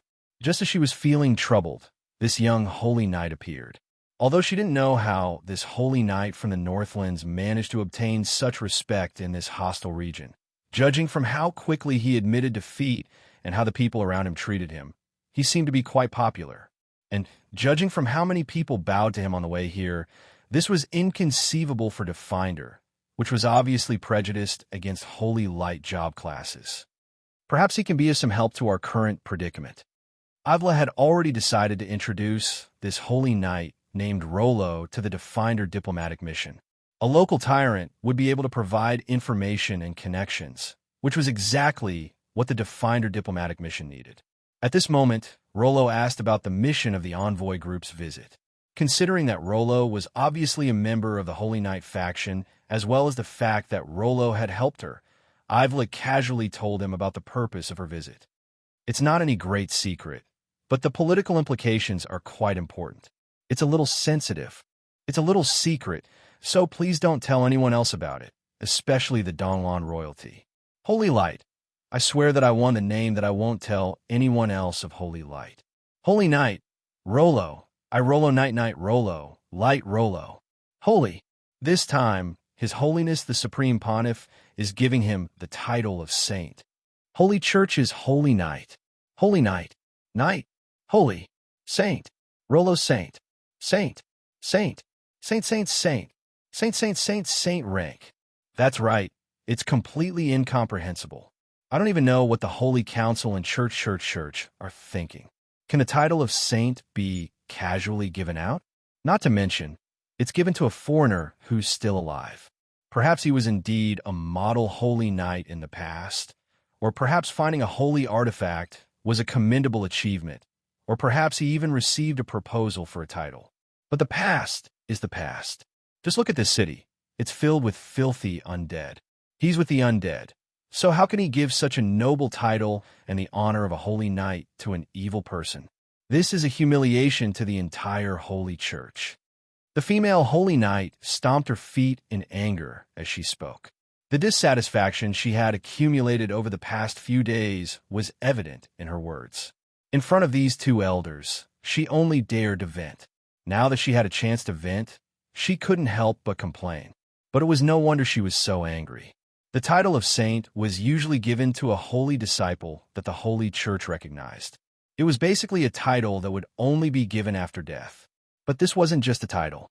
It represented the God of light and the Holy Church's recognition of the Holy Church. Even though it was an honor, it was also a substantial proof of one's identity. This title would also be given to a country's name. It represented the most devout faith and the God of Holy Light's favor. All the mega empires would fight over the title of saint. Only San Antonio and a few other ancient empires would be able to obtain such a title based on their countless years of contributions. Just what is the God of Holy Light thinking? Why would he suddenly give me such a great gift? There would be many benefits for me if I could obtain this title. For example, for the sake of the Holy Church's reputation and eternally pure holy light, a holy disciple would never make a mistake. If a holy disciple committed any evil deeds, they would be treated as if nothing had happened. This was the perfect way to avoid trouble. The title of holy disciple couldn't be given out casually. No matter how many achievements a person made, it was impossible for them to never make a mistake for their entire life. It was precisely because of this that this title was basically reserved for the dead. There have been living holy disciples in history, but most of them were fanatical believers of the Holy Church. Most of them were also related to the God of Holy Light's divine miracles. That year, when the Holy Light representing despair shone for the last time in the skies above Definder, there were many different voices in the Holy Church. Being able to go from a bronze-ranked Holy Knight to a legend in just 2 short years was already a divine miracle in itself. That pure holy light of despair was even viewed as a divine miracle. And so, there were indeed some bishops who suggested giving Roland the title of Holy Disciple. Of course, this suggestion was rejected in the end. Now that I had gathered all the information, I more or less understood what had happened. Most likely, the newly appointed Pope Roland was delighted to receive such a great gift and wanted to reward Roland with something. Then, after considering what history had suggested, he decided to give Roland the title of Holy Disciple. However, it was evident that the Holy Church's envoy group had their own ideas after seeing the current situation, so they were hesitating. No, they should have considered how troublesome a holy disciple would be. If it was just for this reason alone, they gave Roland too much. There must be some other information that they haven't collected yet. This little brat isn't someone who can hide her thoughts. In that case, perhaps even she doesn't know about this. Still, it wouldn't be wrong to continue probing Roland. Perhaps they would learn something else. This is Pope Roland's decision. Let's be careful with what we say. Although I don't have a right to say anything, I also feel that Roland doesn't deserve the honor of being a holy disciple. The God of holy light has never existed in his heart. Don't tell me that other people in the Holy Church don't have any objections. Ivla couldn't help but nod when the young holy knight before her agreed with her opinion. Yeah, it's completely incomprehensible. There's quite a lot of controversy within the Holy Church. Originally, I was reserving my opinion, but after coming here and seeing all these heretics who refuse to accept the teachings of the Holy Light, as well as that undead in broad daylight, it would be inconceivable if I didn't label Roland as a heretic. Pope Roland must have been bewitched by someone else to make such an absurd decision. But, actually it's nothing much. It's just a personal guess. Perhaps Roland wants to establish a new branch of the Holy Church here. It's quite possible that the Holy Church's relationship with Roland can be improved by giving him the title of Holy Disciple. I nodded. This was all to be expected. Even if the Holy Church established the law God as the country's religion, it would still allow other Order God branches to exist within the country. Although this was quite forceful, I also made up my mind to accept a new branch of the Holy Church. Not only was this a political necessity, it was also highly practical. Although the power of law was comparable to the power of holy light in many aspects, and even surpassed the power of holy light when it came to punishing villains, the power of holy light was still unique when it came to healing. We had far too few holy light job class members on our side, which is a major disadvantage. To be honest, it was precisely the power of holy light's natural advantage in healing that made the legend of holy light's ability to heal the world's pain gain countless favorable impressions. This also made it difficult for countries to refuse the Holy Church's branches and holy light job classes within their borders. Avla's words were quite reasonable, but it's still not enough. The deep grudges from the Yonya era won't be so easily resolved. Giving Roland the title of Holy Disciple won't be so simple. This would be the equivalent of clearing away all the grudges of the past. Kindness without reason is dangerous, especially when this kindness comes from an enemy of the past. I carefully mulled this over, but still came up with nothing. Seeing how Ivla was filled with resentment, I knew that asking her any further would be meaningless. It seems that she doesn't know. On the other side of the street, under a large tent, the Undead Knight was currently preparing for their performance. The Undead Crown Circus's opening performance was about to begin. The Undead Knight, wearing a pumpkin hat, was currently mocking each other. A bone dragon wearing a broom costume and a lich attempting to ride a broom were having a competition. The Headless Knight, who didn't need any makeup to go on stage, was planning to use his own head to praise a polo ball. The Sword Saint Skeleton General was currently practicing his ultimate technique of spinning the wheel. Damned undead, may the holy flames of the heavens cleanse you. Ivla gritted her teeth as she observed the Undead Knight rehearsing their performance. She could sense the powerful power of death as she softly cursed the pitch-black existences before her. I could see an undisguised, bone-deep hatred in the female knight's eyes. It would seem that her hatred for the undead wasn't just because of her job class. Just as I was about to ask her something, a familiar figure appeared at the corner of the street. He seemed to be searching for something. "Lord Estrada, are you here to look for me?" As Ivla hurriedly walked over to the figure, she didn't notice that the young knight behind her, who she had intended to introduce to the diplomatic group, had already silently disappeared into the shadows.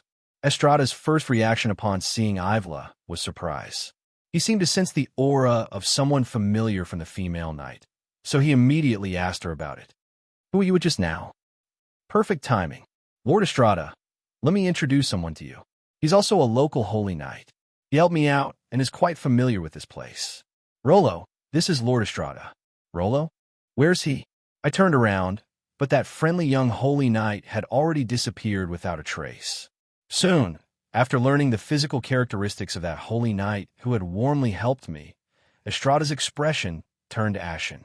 It took him a while before he managed to say something. "Let's talk about it when we get back." In a nearby alleyway, I heaved a sigh of relief as I watched the holy knight team hurriedly leave. A person's reputation was like the shadow of a tree. This strongest holy knight gave me quite a bit of pressure. It It would be quite troublesome if I was caught by him. Hey, hey, why didn't you go see your teacher? It's been so many years since we last met. Don't you think it's rather rude to run away from him? No matter what, he taught you back in the day, right? You're too heartless. I was the one who taught you how to use your sword, but I've never seen you be so polite to me. I recalled how the hand of holy light had charged straight at me from back in the day, even shouting, "I'll correct my own mistakes." This gave me a headache. Unlike the young Ivla, Estrada was almost invulnerable in terms of intelligence, experience, combat strength, and the strength of his subordinates. It could be said that Estrada was impossibly difficult to deal with in every way. There were so many Holy Knight job classes, and there were countless Holy Knight job classes. Estrada being able to convince other Holy Knight leaders that he was the strongest was already a good explanation. But for me, Estrada's extraordinary power level was only part of the reason. As one of the most experienced Holy Knight, Estrada's connections and reputation even surpassed that of all previous popes. That was the most critical part. If Estrada said something like, "The evil Roland must be vanquished," perhaps more than 70% of all Holy Knight and priests would view me as their mortal enemy. That would be quite the joke for me. Back in the day, it was precisely because of Estrada's hard work that the Holy Knight and priest factions nearly had a falling out with the higher-level bishops. The so-called Holy War also lost the Holy Knight army, which should have been the main fighting force. But during the Battle of Yonya, Estrada and his knight subordinates were my mortal enemies who gave me the most headaches. I didn't know how to deal with Estrada, who was still as young as ever. So it's true. While I was worrying about this, the simple-minded Adam suddenly thought of something and chuckled. "What are you laughing at? You've eaten too much." This guy always managed to annoy me.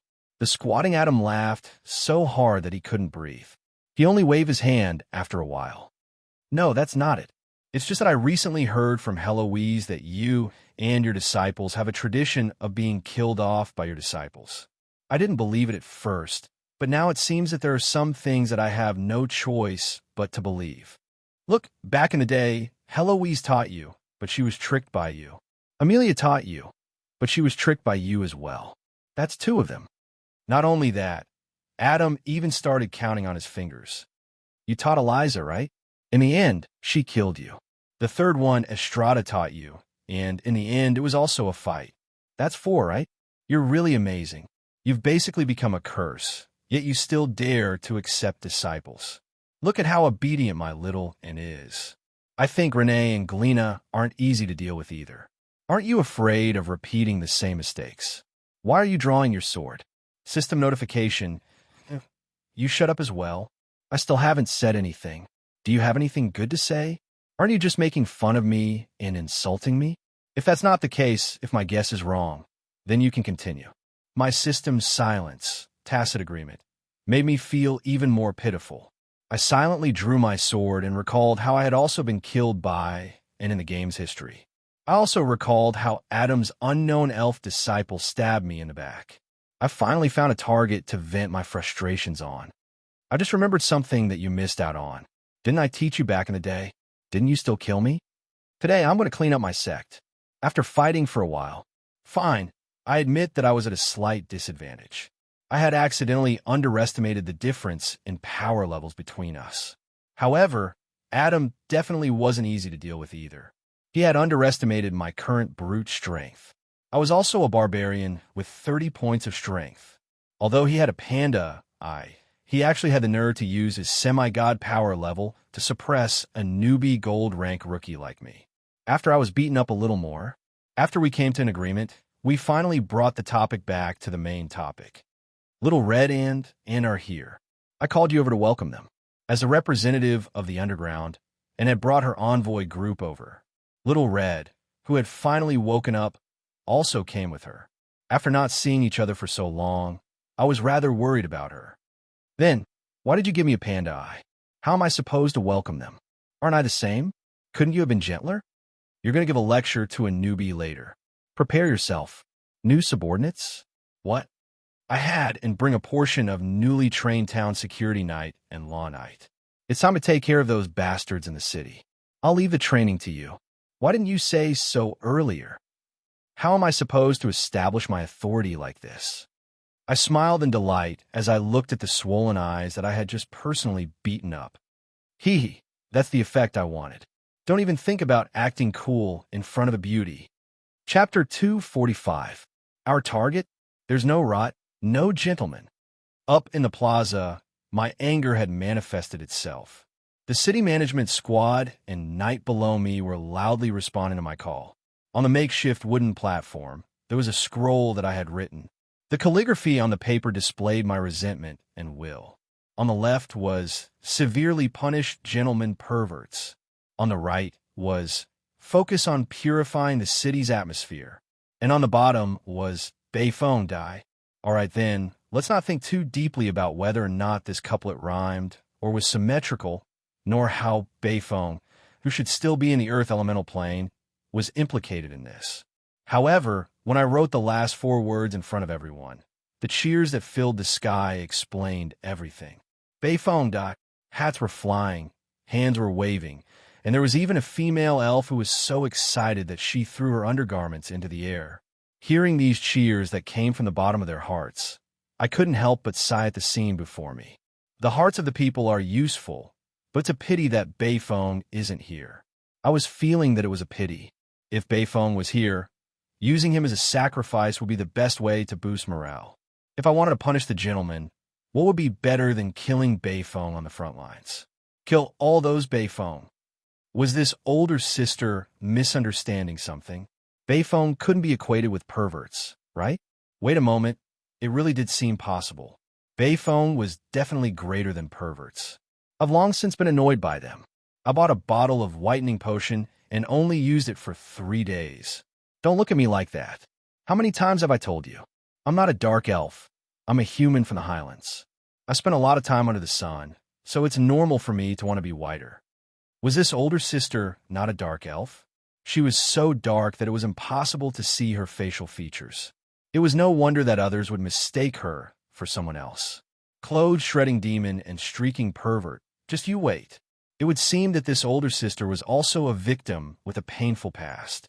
Now that she was protected by 2 layers of iron, she should feel quite safe. Looking at the new town security knight who were grinding their teeth in anger, I decided that I shouldn't waste any more words. With such high morale and anger, let's close the door, release the dogs, and go on a mission. Let's go. Let's not waste any more words. No matter if they're criminals or repeat offenders, kill them all. No matter what the important targets are doing, bring them here. Looking at the mad dogs, successful knights, I nod my head in satisfaction. As expected of the new town security knight squad with Sulphur Mountain City's town security knights as the core. Their morale is high, their fighting strength is strong, and most importantly, they are experienced in dealing with those bastards. They won't let them escape. The first squad's mission is to cleanse the market. Leader, yawn. Those bastards. They yawn. The first squad is, and in the market. Yawn is they is. Commander, Leader, selling fake goods has turned into a diplomatic incident. That's too much. Teach those bastards a lesson. After Diana left to search for her own path of faith, Yawn, who used to be her assistant, became the leader of the town security night squad. This time, more than half of the town security night squad was brought to defend her. Before they got used to the sunlight, they were mainly responsible for night patrols. The reason why we chose to focus on cleansing the market today was because it was a cloudy day and we had more than enough manpower. Even though there wasn't much sunlight, they still looked frightening. Most of their bodies were covered up, and they wore the gnome's gas masks. White gas leaked out from the back of their heads, and it looked like boiling steam. I felt uncomfortable just looking at the cute girls suddenly transforming into strange uncles. Fortunately, it was winter, so it wasn't too hot yet. I could still endure it, but it was still quite inconvenient. We need to hurry up with our specialized equipment. If we need manpower and materials, let's use the unlucky fellows we caught in this operation as coolies and wallets. Originally, most of the female elves were tomboyish and full of dirty jokes. However, the female elves seemed like demons from the Chaos Abyss. Still, their power level and experience were the most trustworthy. Fine then, I admit that I received many complaints about them, such as scaring some naughty children. The second squad's mission is to clean up the public's atmosphere. Momo and Catherine, if you see anyone who's naked, ripping people's clothes, or even more perverted with clothes on, yep, I mean those muscular bastards like Pierre and Omar, capture them all for me. Do you know how many complaints we receive every day? Take this mosaic spray gun with you. If you see anything perverted, mosaic it. High-tech, it was just black oil, and it was already so black that it was even more of a mosaic than holy light. The third squad, your mission is to search for prohibited items, especially books and pictures with overly detailed descriptions of heterosexual relationships. Cough, I won't go into details, you all understand. Oh, right, books and pictures that depict the same sex will be an additional crime. I gave out one mission after another. I smiled in satisfaction as I watched the town security night file out. The new town security squad was expected to be the only permanent city defense squad in Definder. Their members were quite diverse. There were Novice Knight and Novice Hunter who had just graduated from training, as well as core members from the underground.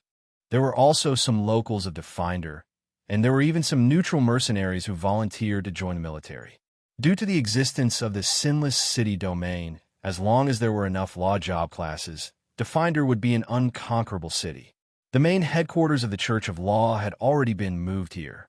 To be honest, if the Beastmen War had been fought in the current Definder, the war would have ended very quickly.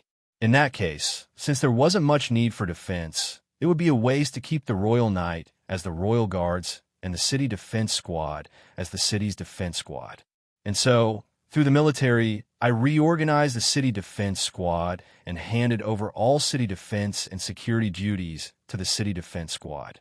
Yep, we'll still call them Town Security for short. What a lame name, and the short name is even weirder. Eliza complained. You don't understand. This name can ward off evil. 3,000 Town Security will rule the world. People will worry when they see them, and ghosts will hide when they see them. Due to my stubbornness, the town security squad that I named became my most loyal subordinates. The task I gave them was quite simple, to enforce the law by category. Those who only cause trouble or cause trouble would be locked up for a period of time according to the law. If the Sinless City marked them as having committed a serious crime, they would become the law enforcers on the spot. And if there were any spies hidden in the city, they would become counter-spies. In order to strengthen the new town security, I specially selected a group of top-level combat strength from the 4 halls and 1 court of Sulphur Mountain City's law system. With these gold and legend-ranked law incantators and justice knight holding the line, I refused to believe that anyone could overturn the heavens. And precisely because the law job classes would be greatly strengthened in Wumian's Land of Miracles, more than half of the town security knight that I chose were law job classes. But according to convention, in order to carry out rescue and rescue missions, there should be a certain proportion of holy light job classes. Unfortunately, judging from the current formation, there wasn't even enough for the most basic personnel. Or perhaps I should say that the effects of expelling the Holy Church's branch were becoming more and more obvious.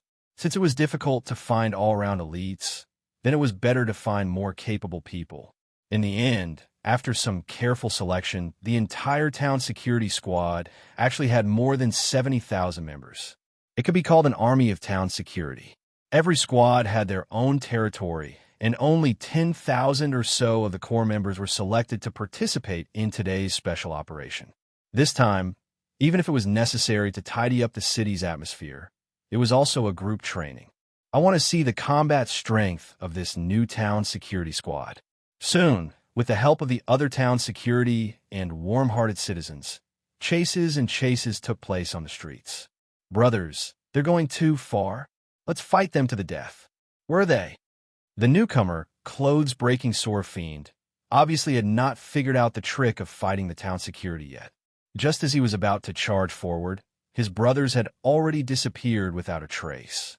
Those who were too short to run away had probably surrendered as well. Fight my ass. It's not like we've committed any serious crimes. If we get caught, we'll just be locked up for a few days and fined. If we resist, we'll be beaten half to death. The unlucky fellows were dragged out one by one. The contraband items piled up like a mountain. Soon, I discovered that the plaza couldn't contain any more. There are 60 boxes of unknown potions, and most of them have unknown effects. Olivia, you're actually able to concoct potions with unknown effects? You're truly a genius. Olivia was an expert at improving and creating new potions. However, a single successful improvement often meant the accumulation of 100 failures. As independent merchants, they were actually dealing with failed products, selling them under a new name. They had already recouped their costs. I had heard of the so-called crazy alchemist potion. After drinking it, the effects would be completely random. However, it was usually incredibly powerful and cheap. Many adventurers bought some of these potions to gamble their lives in times of despair. There was once a fellow who drank one bottle and immediately spat out a dragon's breath. Hey, actually, I'm not as good as you say. Looking at the ace alchemist Olivia, who was trying her best to disguise as a silly chick, and her teacher Ingo Br, who was trying her best to reduce his presence, I laughed. Hey, if you drink it all, I won't pursue your responsibility. Otherwise, according to the new regulations, the fine will be 10 times the value of the goods. What the heck? You really drank it. I seem to have underestimated the goblin's obsession with gold coins. Before I could finish my words, Ingo had already pounced on the box of potions. His disciple, who had surpassed his master, was still pulling him with all her might. Stop drinking, teacher. Drinking too much of a failed product will kill you. My money is my life. If I don't drink it, I will definitely lose my life. If I drink it, I might be able to keep my life. Looking at the goblin great alchemist who was green on one side and white on the other, I was once again shocked by the shamelessness of the goblins. Although I knew that this potion probably wouldn't kill anyone, they wouldn't dare to sell it if it could.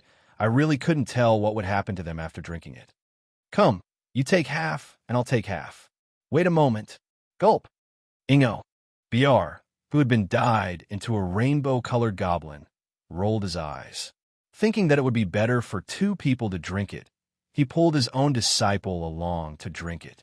Various kinds of potions were poured into the girl's mouth. This time, it was the alchemist's turn to enjoy the products of his wildest imagination. Transformation potion, clone potion, Fox's wisdom potion, wolf transformation potion, and all of them are modified versions. TSK, TSK, TSK. Perhaps it is possible for her to turn into a 9-tailed giant fox. Although I intended to negotiate a deal with them, I had a large order to entrust to Olivia's workshop. However, I wasn't in a rush. Let's first teach these fellows a lesson. Otherwise, who knows what else they would do in the future. It is fortunate that I didn't choose to become an alchemist back then. My little knight squire, Kathleen, looked at her senior, turning red, then green, then 2 rabbit ears, then a foxtail, then a furry one moment, then a hairless one the next. She couldn't help but feel a lingering fear. She was glad that she chose to become a knight back then. Otherwise, she would have become a member of Olivia's party. My next target was the main focus of his cleanup. Those darn bastard artists and unscrupulous booksellers. Even Lord Saint had started to collect unscrupulous books. I had to put a stop to this unhealthy trend. Casually flipping through the pile of books, I picked a book and opened it. I looked at 2 pages, then I closed it. Is it interesting to draw 2 men hugging each other? Not interesting, but it is profitable. The muscular man named Tom was tall and muscular. He didn't look like a bad bookseller at all, but he was indeed the biggest wholesaler of bad books in the area.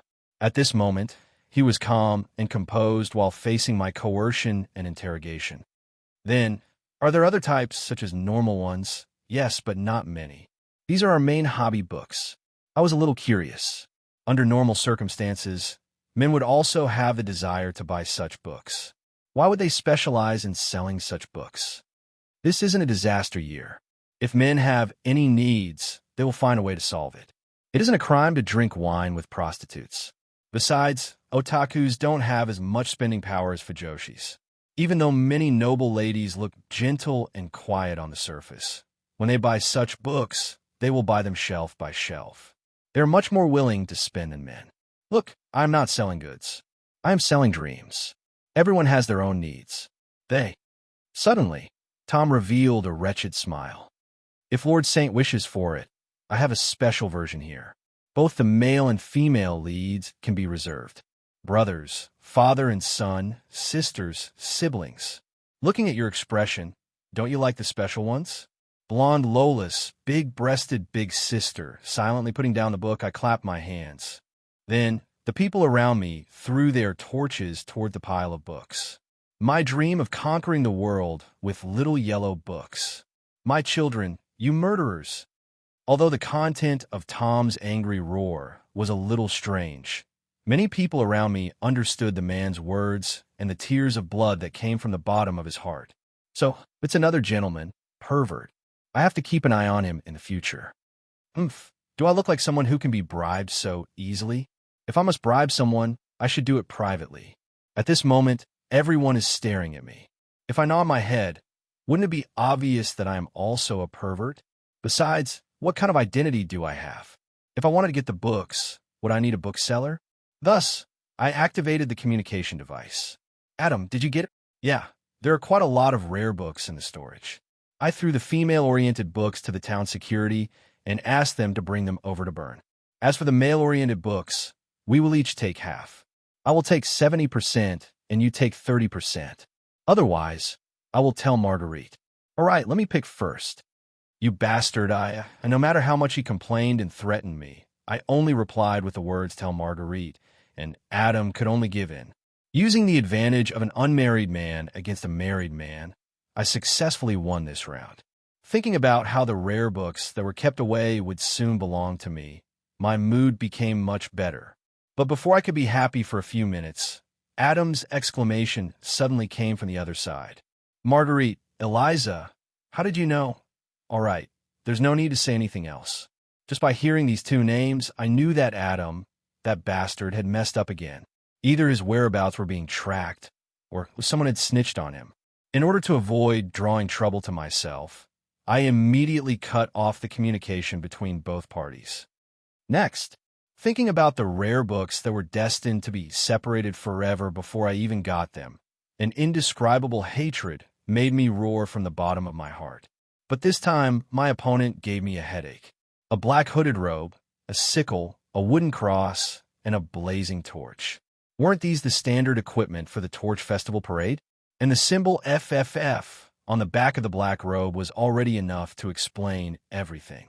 Your Highness, this is the evil cult, the FFF group, that we have just sealed off. They plan to launch a terrorist attack, codenamed Long Live the Bachelor, the Adulterous Couple. They plan to indiscriminately attack couples during the day of Peace Festival. No, it's not indiscriminately.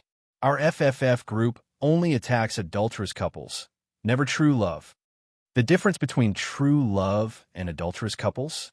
Do you even know the difference? If the female companion is frighteningly ugly, then it's true love. If the female companion is beautiful, then it's adulterous couple. All right then, this uniform roar of anger reverberated through the clouds. Their straightforwardness caused me to lose the courage to defend them. Their furious glares indicated that they truly believed this. That's right, it was them. There were more than 30 black-robed members of the FFF group sitting together. No matter how I looked at it, this was a mega evil cult. It was said that this was a meeting of the FFF group's core members, and their members had already spread throughout the entirety of Definder. Should I be proud that I had single-handedly created this abnormal organization? Even if you execute us, the flames of the holy war will never be extinguished. Our war is never-ending. Valentine's Day is a day for barbecues. Chinese Valentine's Day is a day for the holy war. Singles Day is the day for adulterous couples to die. And Christmas at the end of the year is the day for the final battle. Our members come from everywhere. Perhaps short-term victory belongs to you, but eternal glory belongs to the FFF group. Even if you kill me, there will still be others to come. Idiots! Our cause is the righteous one. I couldn't help but tear up as I looked at these brave warriors who were willing to sacrifice themselves for a just cause. I want to let them go just like that, but the sword-like glares behind me made me feel pain. It was likely that I would have to punish them, and so I did my very best to think of a way to prevent them from suffering any physical harm while also receiving a punishment that others would be satisfied with. Tie them up in a small forest in Arya Park. Yep, that place that's also known as the Love Park for dating. Then find a few couples to show off their love in front of them, so that they can only watch. Kill me. There's actually such a terrifying punishment in this world. You demon. Sigh. I was actually such a good person. Why didn't everyone understand me? Achievement unlocked. King of wickedness. Shut up. Chapter 246. While the northern regions were still frozen, the central plains of the mainland had already entered a warm spring. Meanwhile, in the Bardi Empire's royal palace, the elderly emperor was currently waiting for his guests in the garden. The Bardi Empire's Orlas Mosavoli Saint Milan was a silver-haired old man with a kind expression. He wasn't tall, and he didn't speak loudly. When he walked, he even had the slow and leisurely manner of a learned person. He seemed like an old scholar who was easy to get along with. However, in the Bardi Empire, he had the nickname of the Fox Scorpion Emperor. This was referring to the fact that he was vicious both internally and externally. Was it not easy to understand that he was poisoned both inside and out? As long as the result is good, any means are acceptable. That was his motto, and he had always done so.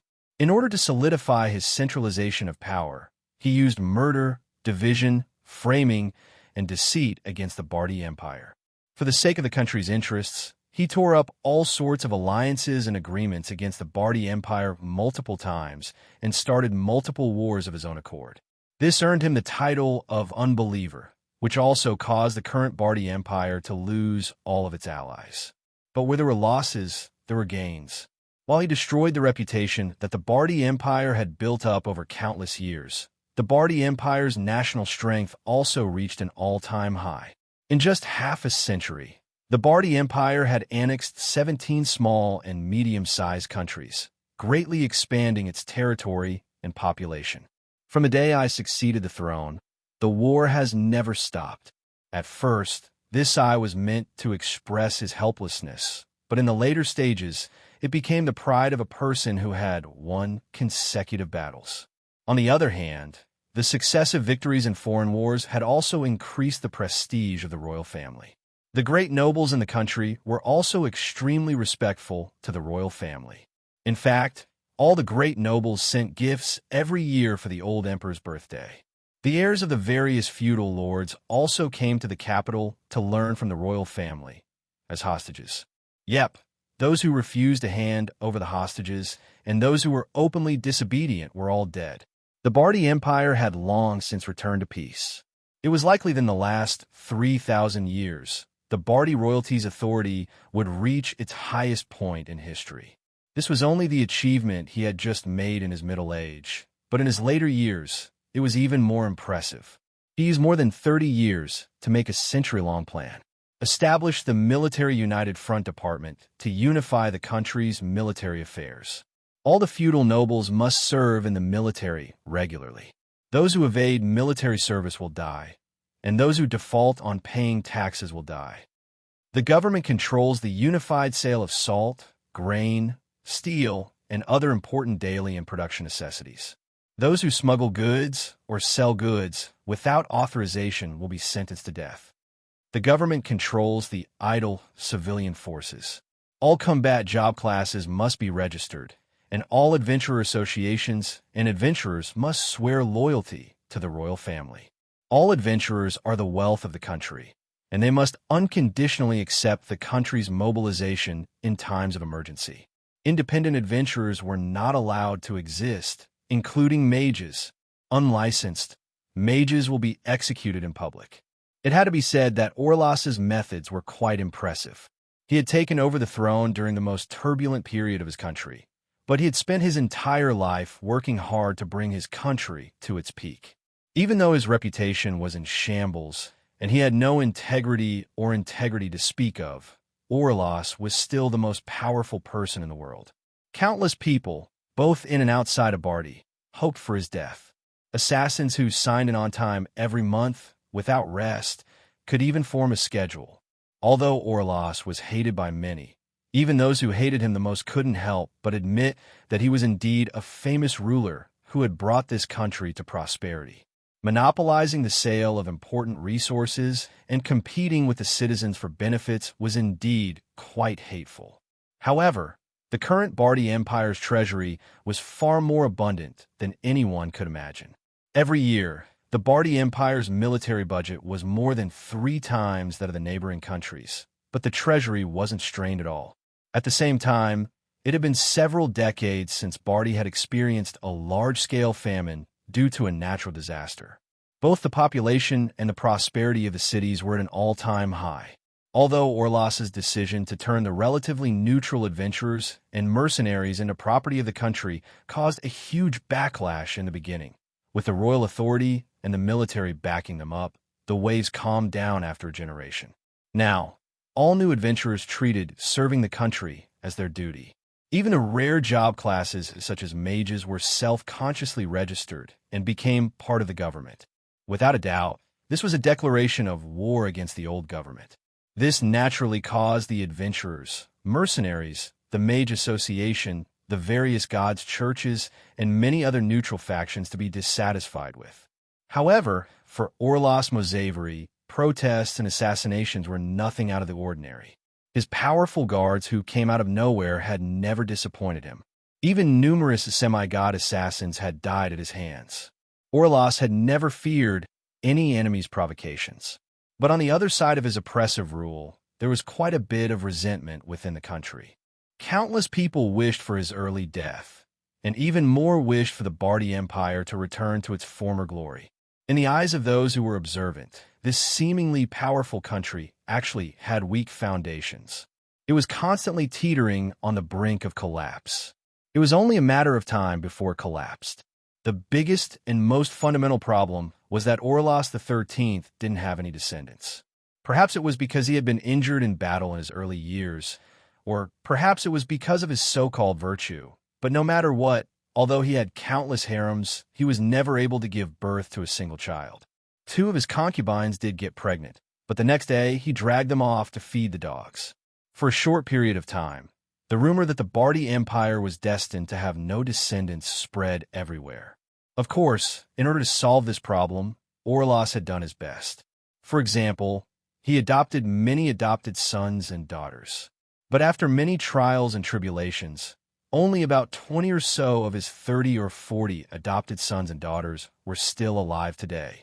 Orlas's suspicious personality meant that those who were too strong would be eliminated early on. However, it was basically unrealistic to find a successor that all the factions would accept. The oldest adopted prince, Carlston, was already over 50 years old. However, he appeared even older than the emperor. The only reason the prince was able to live until now was because he was useless. He wasn't as ambitious as his older brother, nor did he have any extravagant hopes of becoming the emperor while he was still alive. At any rate, he's already over 70 years old. He doesn't have much time left. Let's just wait for him to die, and then there was an unspoken rule in the main plane. A king with a short lifespan would definitely be a king with a short lifespan. The gods would not allow an immortal king to exist. If a king still cherished his royal power after 100 years, then divine punishment would come unexpectedly. Ambitious people sharpened their teeth in the dark of the night, waiting for the old lion king to die of old age. Not only were there wolves from other tribes, but there was also the old lion king who was on the verge of death. His brothers who were still alive had been waiting for him to die for a long time. Now that the lion king had died, his fertile territory would naturally welcome a new round of competition. He's not far away, not far away. He hasn't learned any martial arts or magic, and he's only relying on medicine to hold on. Perhaps he'll die tomorrow. But today, this old king, who seemed to be nearing the end of his life, welcomed the date he had been looking forward to for a long time. It was a visitor wearing a black cloak. Under the guidance of the royal guards, he walked into the old emperor's garden. Emperor Aso, your personal arrival is the glory of our entire empire. It's a pity that now isn't a suitable time to publicly announce our relationship, so I can't prepare a banquet to welcome you. The old emperor put down his dignity as an emperor and hurriedly stood up to personally welcome this guest who had arrived in the night. However, this black-cloaked guest was an immortal emperor who was far more ancient and noble than the old emperor. Emperor Aso had no intentions of being polite when faced with Orlas's welcome. Every minute he spent in the mortal plane was torture for him, so he unhesitatingly went straight to the point. That's fine. We've never cared about empty reputations. The only thing that can make me come here are actual benefits. Now then, young king, have you made your decision? Have you finally decided to embrace death and become one of us so that you can obtain true immortality? A sudden chilly wind blew past, revealing the man's true face under the hood of his robe. Or perhaps it should be said that he didn't have a face at all. Only the green flames burning within his skull explained everything. Only the legendary undead emperors could be referred to as undead emperors. In front of these ancient emperors who originated from the undead planes, even the modern gods were nothing more than juniors. Countless chains and seals covered Emperor Aso's body. However, just the power of death that leaked out from his body caused a black wind to howl in the royal garden. Large amounts of plants instantly withered, and the ground began to wither. Beneath the ground, one could faintly see white bones returning to the mortal world. Orlas, who is only an ordinary person, laughed when faced with such a frightening aura that could even make a hero cower in fear. Back then, everyone knew that I, Orlas, was the most trustworthy of all. From the moment that you saved me 30 years ago, from the moment that ancient contract was established, our contract was destined to be effective forever. Orlas 13 also unbuttoned his luxurious robes, revealing his upper body. Part of his abdomen was missing. Where his heart should have been, pitch-black bones and rotting flesh were piled together. Even the expensive silver rose perfume was unable to conceal the stench of rotting flesh. Even though his physical body was frighteningly disgusting, Orlas continued smiling as if he didn't feel any pain at all. However, the wrinkles at the corners of his eyes made him seem rather depressed. I've already been a living dead for more than 30 years. From that day onwards, did I have any other choice? Unlike the South, which had long days, the northern regions would usually get dark rather early in winter, especially at the end of winter. Right now, it was only 6 o'clock in the evening, but the entirety of Definder had already fallen into darkness. The newest product of magical engineering, magical lanterns, had been distributed to every household as daily necessities. However, most of the families still carried on with their usual habits, finishing their dinner early and lying in their warm blankets, preparing to wake up early the next day. The streets, which had been bustling with activity just a few hours ago, were now completely devoid of people. Most people were either hiding in their warm homes or drinking themselves to death in bars and hotels. After all, even though it was already the end of winter, the cold at night was still fatal. Although it was regrettable that drunkards would freeze to death on the streets, it was still a common occurrence. While the entire city seemed to have sunk into silence, in the southern suburbs of the city, there was an area with 3-story houses that had been sealed off. There was no difference between night and day here. It was always brightly lit throughout the night, and there was always constant noise. Asterisk boom. Asterisk most of all, there were all sorts of explosions. Judging from whether it was a gnome engineer or an alchemist flying in the sky, it was easy to tell which was an alchemy laboratory and which was an engineering laboratory. In a corner of that sealed-off area, there was a smithy. No matter if it was day or night, the sound of knocking never stopped. Right now, I was here as well, checking on the progress of an important project. Orange Head, what's the situation like? How's the quality of these ores? Can they satisfy your needs? This batch of magical iron ores is of excellent quality. Our mines have produced such top-quality ores. You probably bought them from the Ottoman Empire, didn't you? Seeing that I silently nodded, Old Hoyle continued speaking in satisfaction. If the materials can keep up, the progress will be quite smooth. However, isn't the time a bit too tight? We'll only be able to produce a prototype within 3 days. It'll be able to run, jump, and watch, but but it definitely won't be able to fight. Just a prototype is fine. The most important part of showing off my new equipment was the design and the new technology within it. After all, the guests I invited might not even know what it was, so I only needed to fool them. With the order and funds, I would start the actual production line. The cold winter winds caused the dwarf's brandy nose to turn red from the cold. However, the dwarf had an expression of displeasure as he gulped down a mouthful of alcohol and didn't reply.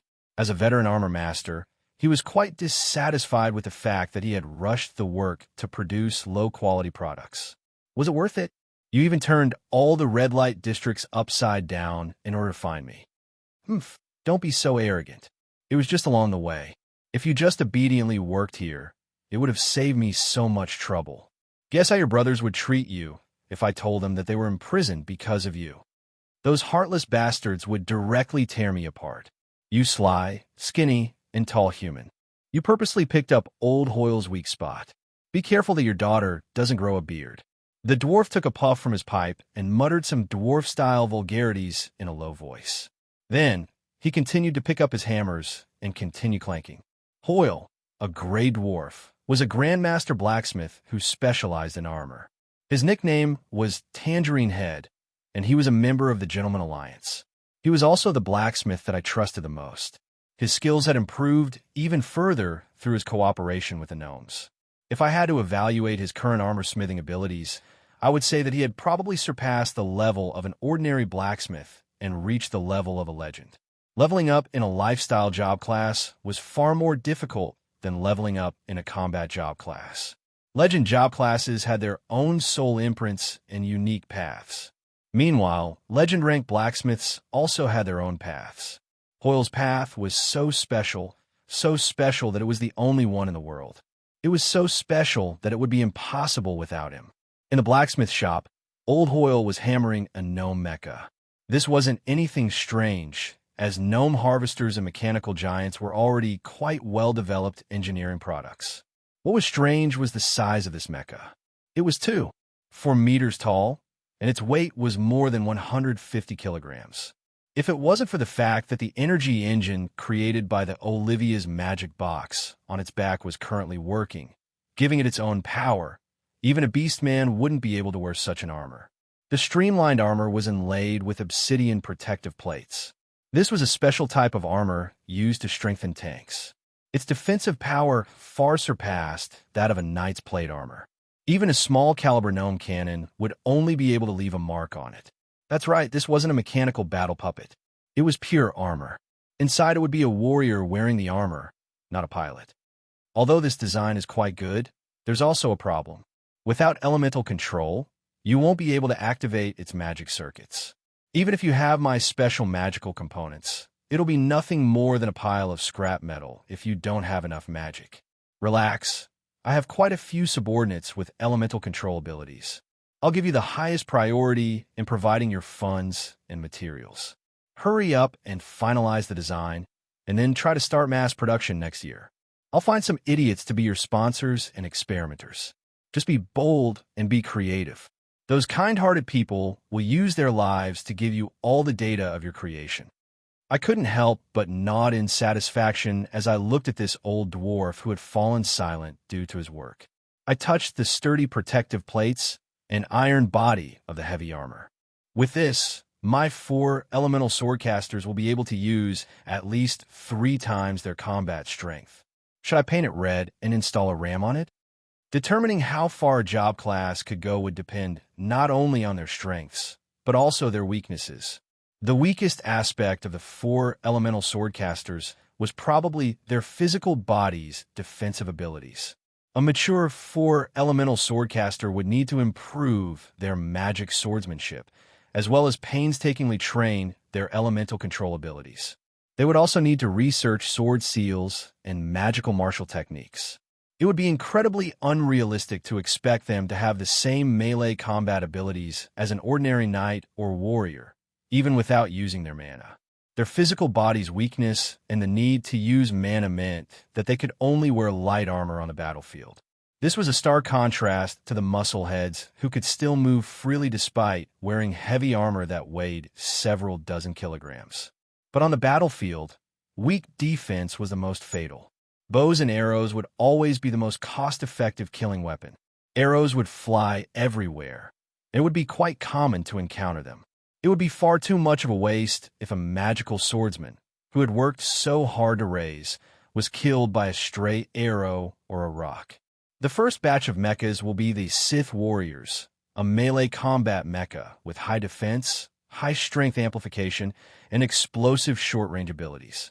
All of them will be given to the Silver Cross Squadron, 4 elemental swordcasters. The second batch of mechas will be the Space Marines, which have high mobility, medium defense, and high endurance. All of them will be given to the magic archers and top-level hunters. In my future blueprint, my future armored army would already be in battle formations. Between the mecha dragons and the gigantic metal battle statues, countless mecha warriors would be the main force. They would accompany me in slaying demons and gods, easily driving the demons back to the chaos abyss and kicking the undead emperors back to the undead plains. Special firepower type, Tauren Cyborg Marines. Special Sword Saints type Force Masters. Haha, I can already imagine the perfect upgraded version right now. Once my new generation's magical steel army was formed, I would have these ancient artifacts from the Middle Ages deeply understand what advanced technology equals combat strength, and falling behind means getting beaten up. Just as I was fantasizing about this, a voice filled with evil intentions pulled me back to reality. Stop dreaming. This thing has incredibly high requirements for many of its components. Right now, I'm the only one capable of creating it. Your local blacksmiths can't even make a kitchen knife. Even if I do my best to work for you, 3 months is already considered fast. Besides, even if I can keep up with the speed, will your mineral resources be able to keep up? Just relying on the barbarian tribe's open-air mines will take you 10 years to accumulate enough materials. Also, while you can still buy pig iron ore, your production of magical ores is far too low. If you can't obtain high-grade magical ores, your mecha army will become nothing more than a target for my thunderstorm magic. I couldn't help but frown upon hearing this. Although I was displeased that my beautiful dream had been interrupted, everything he said was the truth. I had already begun excavating the mines there, but the battle here had taken up all of my attention. Not to mention, the weather was so cold that I lacked large-scale equipment. Simply exploding the mines to obtain some open-air minerals was already my limit. I hadn't even started excavating the mines yet. It would seem that I'll have to make another trip there. One mine isn't safe enough, so I'll need to prepare several more. How about I ask the Holy Church for more mines? Chapter 247. There was a hint of anger on the girl's delicate face. Beneath her sharp eyebrows were a pair of eyes brimming with heroic spirit.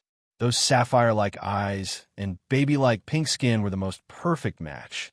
Just looking at her picturesque scenery was enough to calm one's heart. She was only 12 or 13 years old, and she didn't have any obvious curves. Her long ponytail added some masculinity to her appearance. She stood tall and had strong legs, as if she had truly received combat training. Her military aura made her seem much less weak than she appeared to be. She wore pink armor, and her longsword was covered in gems and patterns. It was obvious that it was expensive, but it was so exquisite that it was a work of art. It was obviously unsuitable for use on a battlefield. She also had 2 incongruous battle flags on her back. She was currently wearing extravagant clothing, but she was pouting with dissatisfaction. Haha, Roland, this really suits you. Beautiful Princess Peach. Haha, you're the same. This dress really suits you. I'm the maid Yanini. Adam was currently wearing a black and white maid outfit with a blonde wig. The maid outfit's skirt seemed to cover his thick legs, but it was impossible to completely hide his bulky appearance. His shoddily made heavy makeup made him look even uglier. After exchanging insults, Adam and I angrily glared at each other. He took out his broom, while I took out my decorative rapier. Just as we were about to explode with our accumulated dissatisfaction and start fighting, an angry voice spoke up from behind us. You're about to go on stage. Since you've ruined your costumes, you should use your real names to perform. The two of us exchanged glances with wry smiles on our faces. We were both unlucky fellows who were being held on fire. So what was the point of fighting? Was there any meaning to the pot calling the kettle black? At the very least, I'm stronger than you. Anyone can tell that I'm a man's prank just by looking at me. All right, then. It seemed that some people still found it interesting. Even though he was wearing a maid outfit and lipstick, he was still flexing his muscles to show off his so-called manliness. Yep, be careful not to get recognized. That'll be even more interesting. Tomorrow's headline will be shocking. Red Lotus hero has transvestism. Then let's die together. I'll tell everyone that the main character of Princess Peach's dimensional adventure is you, Roland. Huh, do you think anyone will believe you? Do you think anyone will believe me? When I looked in the mirror earlier, I was frightened by the beauty in the mirror. But now that I said that, my heart was bleeding. In front of him was the plaza outside the Definer Grand Theater. In order to welcome the Day of Peace celebration, the royal family will be holding a large-scale fantasy play, Princess Peach's Dimensional Adventure here. Any citizen could watch it for free, and this was a great temptation to the locals who lacked entertainment. In just a short 3 or 4 hours, the plaza was filled with spectators. All right, I'll tell you the truth. Due to some reason, we accidentally angered everyone. In the end, in order to appease some people, we were forced to change into our costumes and become the main characters of this show. We were even the female leads. Why am I the female lead? And this guy is just a background character. He doesn't even have any lines. The difference in treatment is too obvious. That's because we're punishing him, not punishing the audience. Just look at him. As for you, that's because you're always the main culprit. Also, don't think that nobody knows about what happened in the Earth elemental plane. Did you think that not going home for a few days would make me slowly cool down? Do your best, or else. Hey, you understand. Eliza's cold laughter echoed in my ears. What was even more malicious was that she was the one who wrote this play. Perhaps she had already made preparations for revenge. In fact, she was even despicable enough to take hostages. Oh, no, please let those children go. They're innocent. It all depends on your performance. I really don't understand why men would like such things. They're clearly all fake. No, they're not fake products. They're true art. They're perfect art that originates from life and surpasses reality. They're treasures that countless men can only dream of. Do you know how much effort I put into obtaining them? They're the result of over 100 years of my savings, the painstaking efforts of countless masters from different eras. They're the only treasures of art in the world. Adam also had an expression of astonishment upon hearing this. No wonder they look so familiar. Last time, you shared with me the lecherous count and his 36 concubines. Could it be the masterpiece of a classical landscape painter from 170 years ago? His style was too unique. He even painted human figures, and it's even a comic strip. You're the best. Back then, I helped him get rid of the bandits that threatened him. It took me more than 2 months. Seeing my efforts, he agreed to make an exception for me. How about it? Isn't it great? It's more than great. He's practically invincible. I really didn't expect that the thick ink artistic conception of a landscape painting would have such a good effect on a beauty. He actually used a flat surface to create the effect of a real person. It's so lifelike. Marguerite is his loyal fan. She even has 2 treasures at home. If she knows that you actually asked the master to draw these. For the sake of these children, you absolutely can't let her know. Art is supposed to serve real life. It's a disease to say that one's work is superior to others. It's obvious that no one likes your work that's detached from real life. Yet, you still scold the audience for their poor appreciation. If it's not a bug in your head, then what is it? I keep feeling like you're ridiculing something again. Don't tell me that's how you got all your top quality works. Of course, every one of them is a super treasure that has withstood the test of time. They're the crystallization of those masters' lifelong talents. They're all the blood pressure that I've spent countless amounts of effort on. Roland, you're a real man.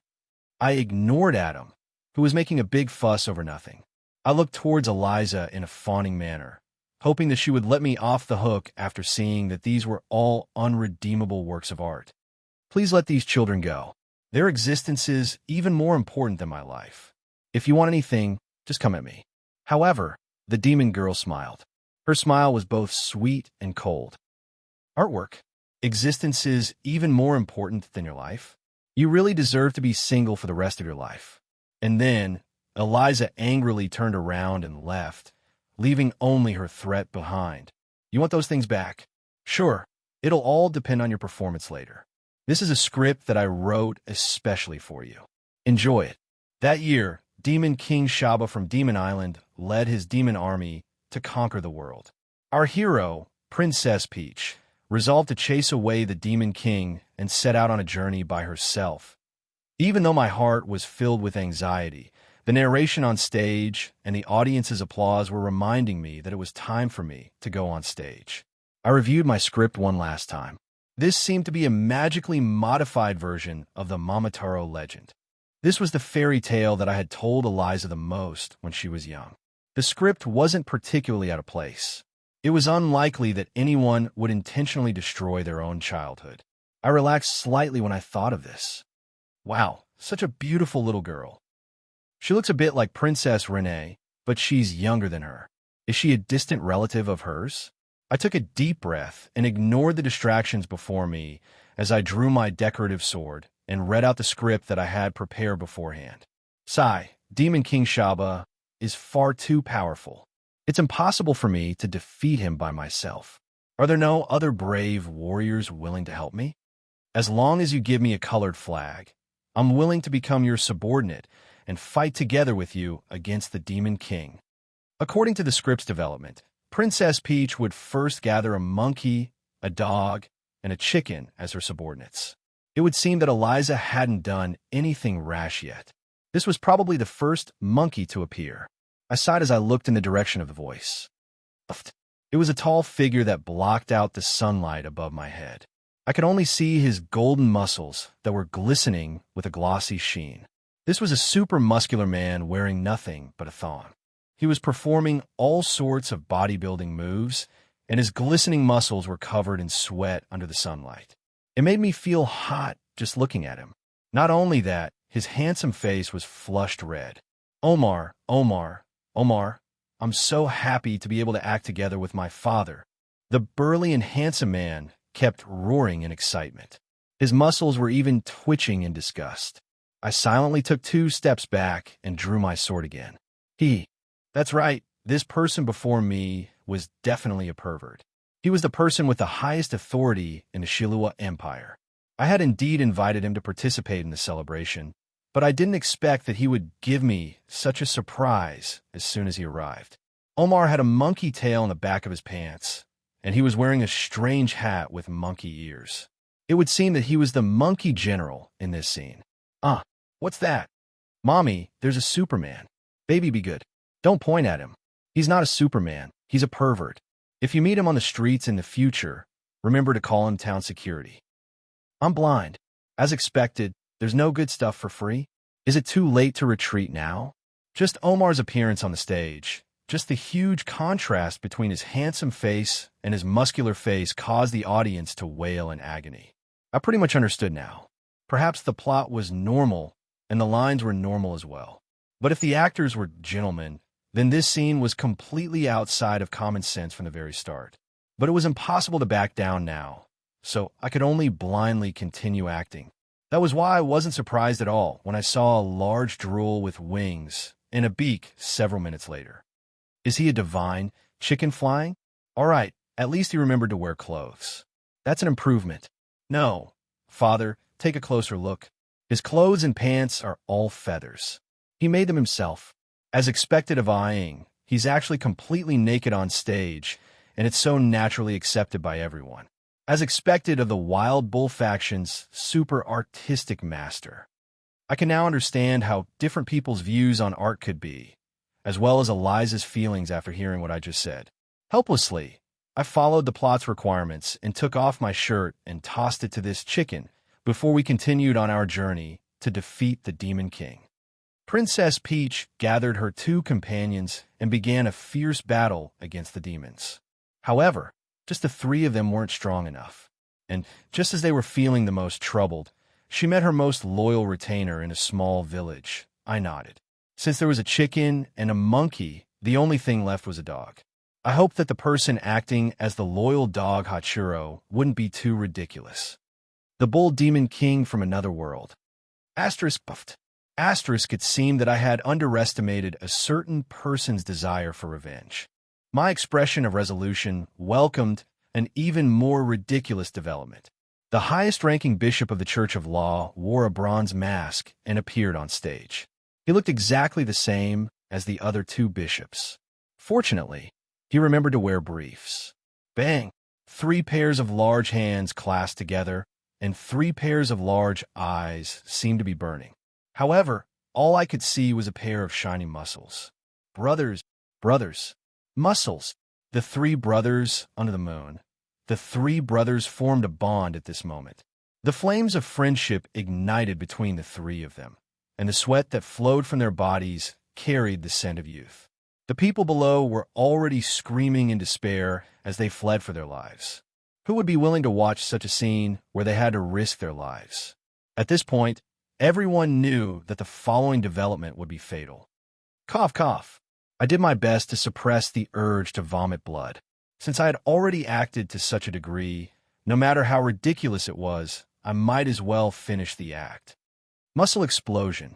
A certain muscular man jumped up and used his chest muscles to explode the pitiful minor knight, a royal knight who made a cameo appearance. Bull demon embrace. A certain naked mad bull hugged the 2 pitiful minor role B and minor role C. The 2 of them were about to suffocate and looked at me for help. However, right now, I only wanted to hide in a corner of the stage and tremble. Feather projection. This divine chicken Fei-Fei, who had thrown his own feather at his opponent, was once again partially naked. He laughed even more happily. His opponent, on the other hand, had happily rolled off the stage. As soon as he got off the stage, he began to celebrate his successful escape. With the 3 gentlemen under the moon taking action, all ghosts and demons would be instantly killed. The only side effect was, my ghost brothers are so pitiful. These 3 perverts are too strong. Oh, so disgusting. Commander D, hurry up and surrender. You can't blame yourself for not trying hard enough. It's just that your opponents are too ridiculous. Bastards, let go of that ghost. All right then, the audience was actually beginning to sympathize with the evil ghost army. Under the 3 gentlemen's hard work, Princess Peach and her 3 servants had unknowingly become the evil side. Yeah, Yanini, your end is here. Ha! Did you think that pretending to be an ordinary villager's maid would be able to hide from my piercing eyes? Evil female spy of the ghost army, who are you? I angrily roared as I slashed at the corner of the wall. The figure who was doing his best to reduce his presence was pulled out from the background. Asterisk boom. Asterisk, my sword and broom clashed together as we exchanged our mutual hatred. I clearly don't have any part in this scene, yet you actually changed your lines? It's enough if you want to die by yourself. Why did you drag me into this? You want to survive by yourself? Don't even think about it. All right then, as Princess Peach and Maid Spy on the stage began sparring with swordsmanship that they hadn't seen in a long time, and the chicken, monkey, and cow trio continued to bully the pitiful demons, the audience mysteriously heated up. What amazing swordsmanship! Although I don't understand it, it seems really powerful and interesting. Good luck. Ghost Army, kill those 3 perverts. May, don't lose. Amidst the chaos, the plot took a new turn. The main antagonist, the Sabar tribe's ghost prince, appeared. The moment he opened his mouth, the entire world fell silent. That's right. As a pacifist, seeing the scene before me really hurts me. Right? I have a plan to resolve all of this. Cute Princess Peach, please marry me. I'll make you happy. As long as we become one family, there'll be no more disputes in this world. Eliza, what are you doing? I felt chills run down my spine as I watched the demon-horned Eliza appear in her prince's costume. She bowed and proposed to me. My mind was completely blank. Director, just what should I do with this script? What should I do next? Should I agree? Or should I start the battle according to the script? Heavens, this wasn't even written in the script. No, Princess Peach belongs to me, the necrophilic prince. All right then, the sudden arrival of the pumpkin carriage brought about a new whirlwind. Prince Amelia, who was wearing an evening gown, appeared, causing countless people to exclaim in surprise. And when she also knelt down on one knee and proposed, the black cat on her shoulder was already rolling around in laughter. No, little Sister Peach belongs to me, the Apple Princess, as long as true love exists. So what if we're blood-related sisters? Renee, you damn brat. Why are you here as well? Chapter 248. The extravagant and chaotic stage play finally reached its climax. The sudden appearance of the characters shocked the audience, and also brought the chaotic plot to its climax. The silver-haired ghost prince had an evil charm to him. The golden-haired knight prince had a heroic bearing, and the green-haired magic prince had a natural and relaxed aura to him. On the stage, three handsome princes simultaneously proposed to a young and beautiful princess. This was a scene that could only be seen in fairy tales. Everyone below the stage was already screaming and shouting. Although they didn't recognize the other two princes, it was quite obvious that the knight princess was acting as a guest. Even the venerated Princess Renee was acting as well. This play was destined to become a popular topic during the celebration. Cold sweat was furiously dripping down my back. My survival instincts were telling me that if I made the wrong choice here, I would be instantly sentenced to death. It was clearly just a play. Why did it suddenly turn into a life and death battle? The silly cat's schadenfreude laughter could be heard through the psychological contract between us. Your instincts aren't bad, but take a closer look. This isn't just a simple play. Look at how resolute those girls are. At the very least, answer me seriously. On Eliza's side, lava-like magical power spread out on the ground, transforming into extravagant red magical runes and magic arrays. This wasn't a stage effect, nor was it a meaningless decoration. This was a devil's contract. Although I had taught this to her, this soul contract had long since surpassed the original demon marquis. Amelia didn't use any magical power, but her words themselves were magical. The power of her words already informed me that if I agreed, it would be an eternal contract. Renee, who seemed to be joining in on the fun, didn't have any special magical power. But judging from her pale lips and trembling body, the little girl had mustered up all her courage. The little princess had finally mustered up her courage in front of her citizens. I made the wrong choice. I'll die. I didn't need the silly cat's reminder to know that I was in a hopeless situation. However, judging from the determination in the three pairs of beautiful eyes, I had to make a decision. Many thoughts flashed through my mind, but there were some things that weren't decided from the start. I took a deep breath and decided to make my decision. Boom! Before he could say a word, a huge black shadow suddenly descended from the sky. The black shadow spread its wings and covered the blue sky. Just by hovering at a low altitude, the air pressure caused by it was enough to cause the entire stage to collapse. My name is Deathwing, the heaven's chosen destroyer, the terminator of all things. Unstoppable, undefiable. However, the crimson-red dragon didn't seem bloated at all. Its vertical pupils were also burning with flames. The dragon's angry roar tore through the clouds as its dragon flames roasted the sky. Meanwhile, the red-haired female knight on the dragon's back loudly read her lines in an exclamation tone. That's right, I'm Prince Kasha from the Deep Rock Plain. We've only just met, but Princess Peach's beauty instantly shattered my ice-cold heart. I will take my love with my own strength. Go, Wings of War. Before I could react, the giant red dragon swooped down and grabbed me with its claw. The only thing left behind were the astonished actors and audience. Giant dragon. Princess Peach has been captured. The plot had taken yet another unexpected turn, but the main character had been mysteriously captured. How was the plot supposed to continue? The abnormal silence continued for a few moments as everyone began to feel anxious and discuss amongst themselves. Just as everything was about to explode, someone arrived just in time to save the day. At the location where Princess Peach had been captured, a black cat that had been rolling around in laughter suddenly transformed into an incomparably beautiful golden-haired elf. That's right, a giant dragon and a prince of darkness suddenly appeared and captured the beautiful princess. The three princes have decided to travel together to find a divine sword in order to defeat that fearsome dragon and save their fiancée. After pausing for a moment, the astonishingly charismatic golden elf lightly clapped her hands, indicating for the curtains to close. Her intoxicating smile seemed to indicate that the plot wasn't over yet. The first episode of Princess Peach's dimensional adventure has come to an end. Thank you, everyone, for your enthusiastic support. I welcome everyone to watch the next episode. Third Prince Peach's dimensional adventure. Oh, I'll definitely come. It would seem that this drama already had a hardcore fan. I'll come even if there's a fee. So only the first episode is free? You really know how to do business. Still, for the sake of the cute Princess Peach, I'll definitely come for the next episode as well. Alright then, let's not talk about his motive for coming to watch.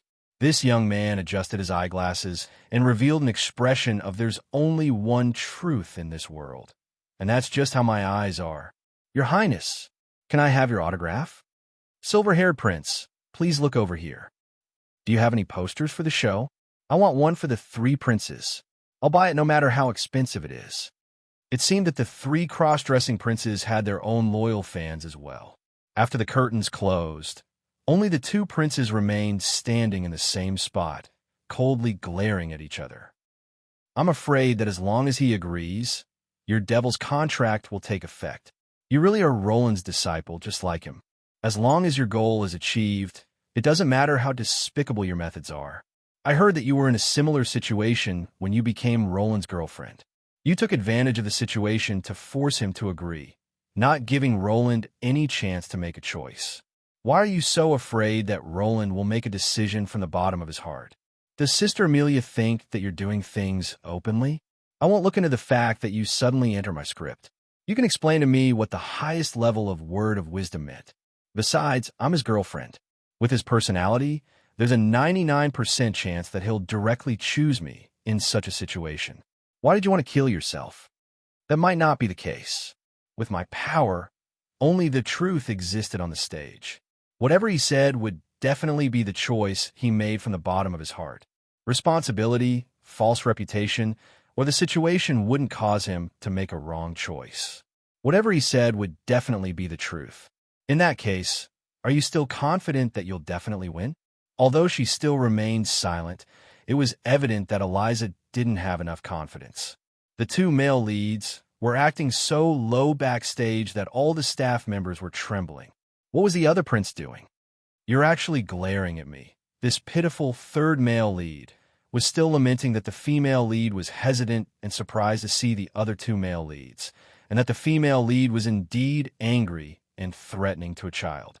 At the same time, she was also wondering what kind of punishment she would receive since Roland was so angry.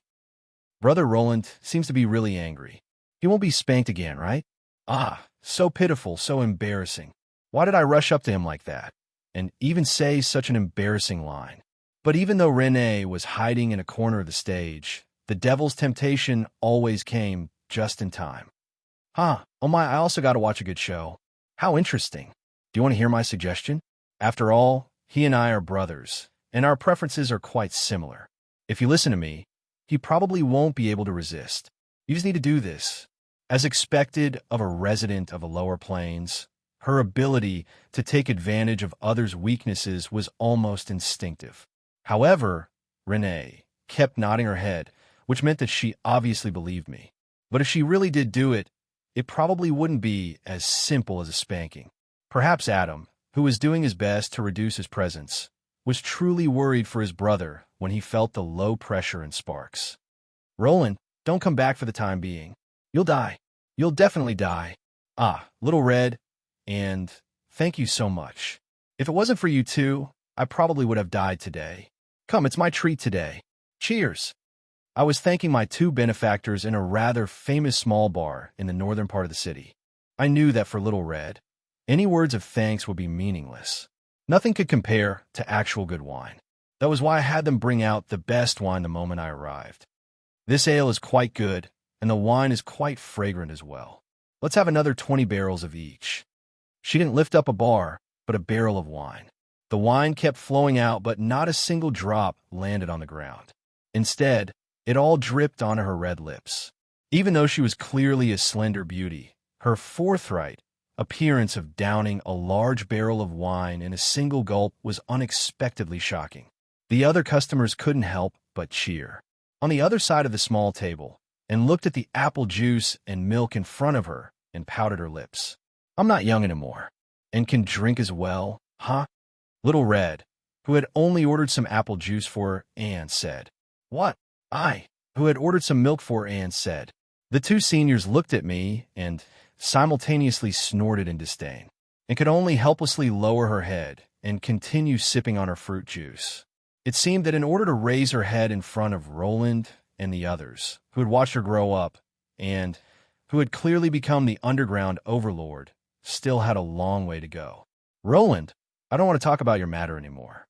Humans are one of the few creatures that can go in a heat all year round. It's only natural that their private lives are chaotic. This is probably your tradition. Just don't drag my little and into it. The new Dragon Empress opened her mouth and opened her mouth. However, facing the inexplicable dissatisfaction of an old friend after meeting and unable to deny her own mistakes, what else could I do other than smile wryly? It's rare that we can drink together again. Let's talk about something happy. Sure, I brought the goods and people you wanted. However, you can't leave a single coin short of what you promised. You have to pay a deposit first. Even blood brothers should settle accounts clearly. No one can renege on a debt owed by the dragons.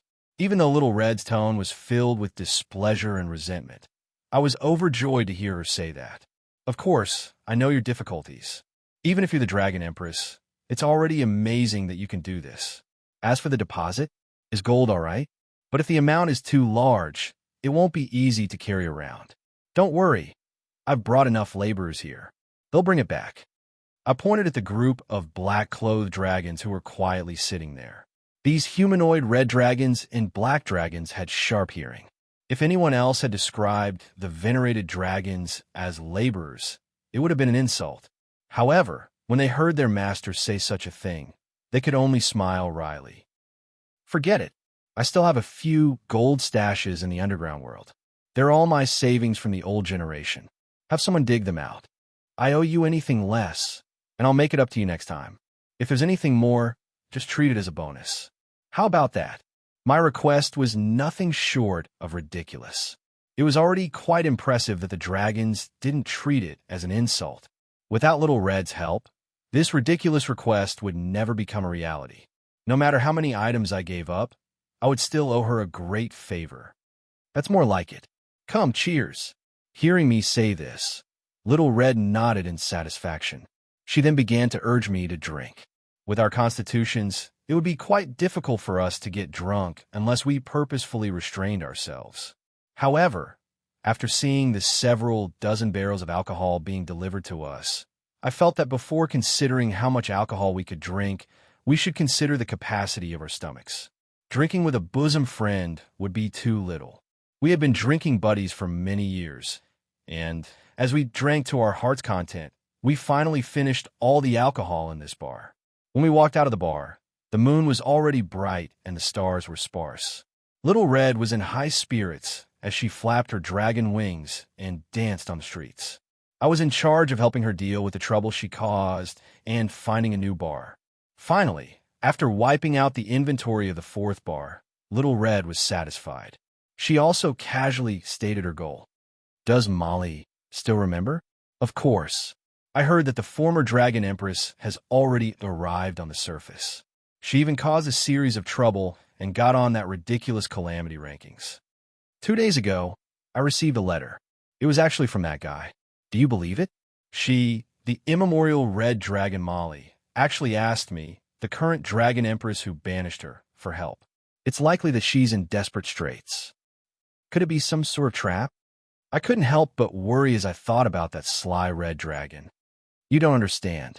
Although she doesn't care about what method she uses, she was the one who taught me the dignity of dragons. Making her lower her head to me would be worse than being killed by me. Where is she now? The Kasomali region. Oh, it should be called the Bardi Empire now. Yep, the Bardi Empire. The first thing I did when I returned home was to take care of that naughty brat who wouldn't stop for 3 days without a spanking. Just as I started taking off my armor and spanking my buttocks, I noticed that something was off. Yep, this was my family's tradition. It was a special punishment for naughty brats. Spanking their buttocks would teach them a sufficient lesson without really hurting them. But this time, the situation was obviously different. Not only did I instantly catch this naughty brat, her usual pitiful screams and pitiful acting were all gone. Her moans of pain were becoming stranger and stranger, more and more like the plot of a certain literary show. Looking at her watery eyes that kept looking back at me and her moans of pain that were becoming more and more suggestive, as well as the redness that was spreading all the way to her ears and the strange sensation on my hands, I was already unable to take it before the punishment was over. I was forced to retreat. Do you still dare to make fun of adults in the future? I won't. I definitely won't. Naughty brats would never be reliable. Their memories would only last until the day their buttocks started hurting again. But I was already quite satisfied with this reply. But when I asked the others, I received an unexpected reply. Sister Amelia? She just left the Cloud Tower and returned to the Bardi Empire. Apparently, the Cloud Tower is looking for her for something urgent. She's been keeping it to herself, but it seems that she can't wait any longer. Right? Sister Lilith also went back with her. It seems that it's related to the Bardi Empire. Chapter 249. The celebration started quite early. The sky wasn't even bright yet, but the Borealis was casting its radiance down from the sky. The magical lanterns on the main roads made the pitch-black night no longer feel lonely. The bustling sounds of people caused the entire city to wake up from its slumber early. The moment that the cannon salute rang out, a white eagle representing peace. The pigeons bought from the south had all frozen to death, circled above to find her. The entire city was filled with joy as the week-long celebration of the Day of Peace officially began. In the streets and alleys, real and fake undead wearing pumpkin heads and ghost masks walked about, performing their best performances to create a festive atmosphere. Bards and bands began playing, and all sorts of food stalls and small shops wouldn't miss out on such a great opportunity to make money. In the plaza in front of the royal palace. Yep, it should now be called the Day of Peace Plaza. The citizens wrapped themselves in thick cotton clothing, anxiously waited. Before the sun rose, the temperature was still quite low. Their breaths were clearly white, and their faces were all red from the cold. However, no one complained, because the most important event of the celebration was about to begin. The Day of Peace military parade shall begin. A magical sound amplification caused this sleeping city to no longer remain silent. The might that shook the earth in the distance meant that the new army had finished their preparations. On a temporary platform, the invited guests were filled with anticipation for the upcoming performance. After all, this was a tangible benefit to them, as well as the goal of their trip. As for me, I had mixed feelings about this. These were all assets that I had worked so hard to accumulate, as well as my hopes for the future. It was truly difficult for me to reach this step. When the silent snow-white ghost night entered the plaza, everyone inhaled a breath of cold air. Atop the uniform snow-white soul warhorses was a knight covered in ice and snow. They were still wearing the same ancient royal knight armor, and the familiar mist battle flag was still on their backs. Their winged mounts were the same single-horned flying horses. Their armor was made of ice and snow, and their unstoppable ice long swords, javelins, and dragon spears were also mounted on their ice and snow vehicles. Just like in the records, they were the most versatile knight. They were known as the Super Knight Squad that could not be defeated even if there were more than 100 of them. And today, there were more than 500 of them in front of the world. This legendary knight order that had once disappeared in the long river of history had once again reappeared in the eyes of the world. When they waved the Aurora battle flag above the square, the crowd was already boiling with excitement. When they got close to the platform, they all spread out, revealing 54 knights.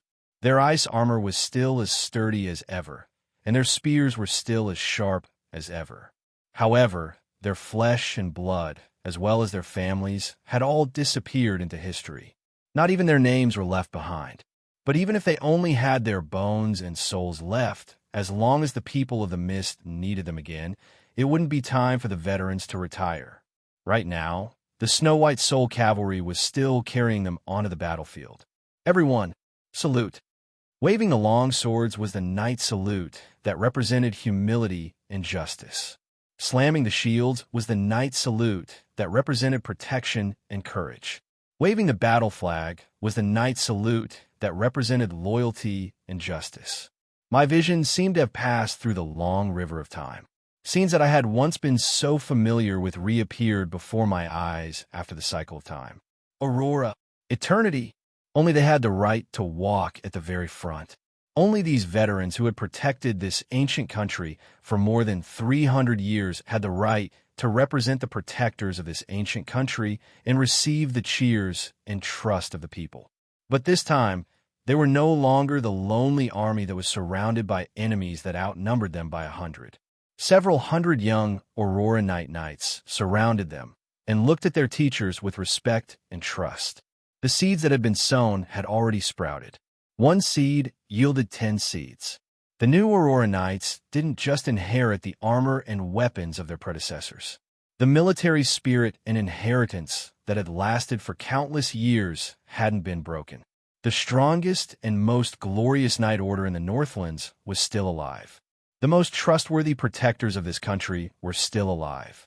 The cheers from below the battlefield were so loud that even the spectators from other countries around me were crying out in surprise.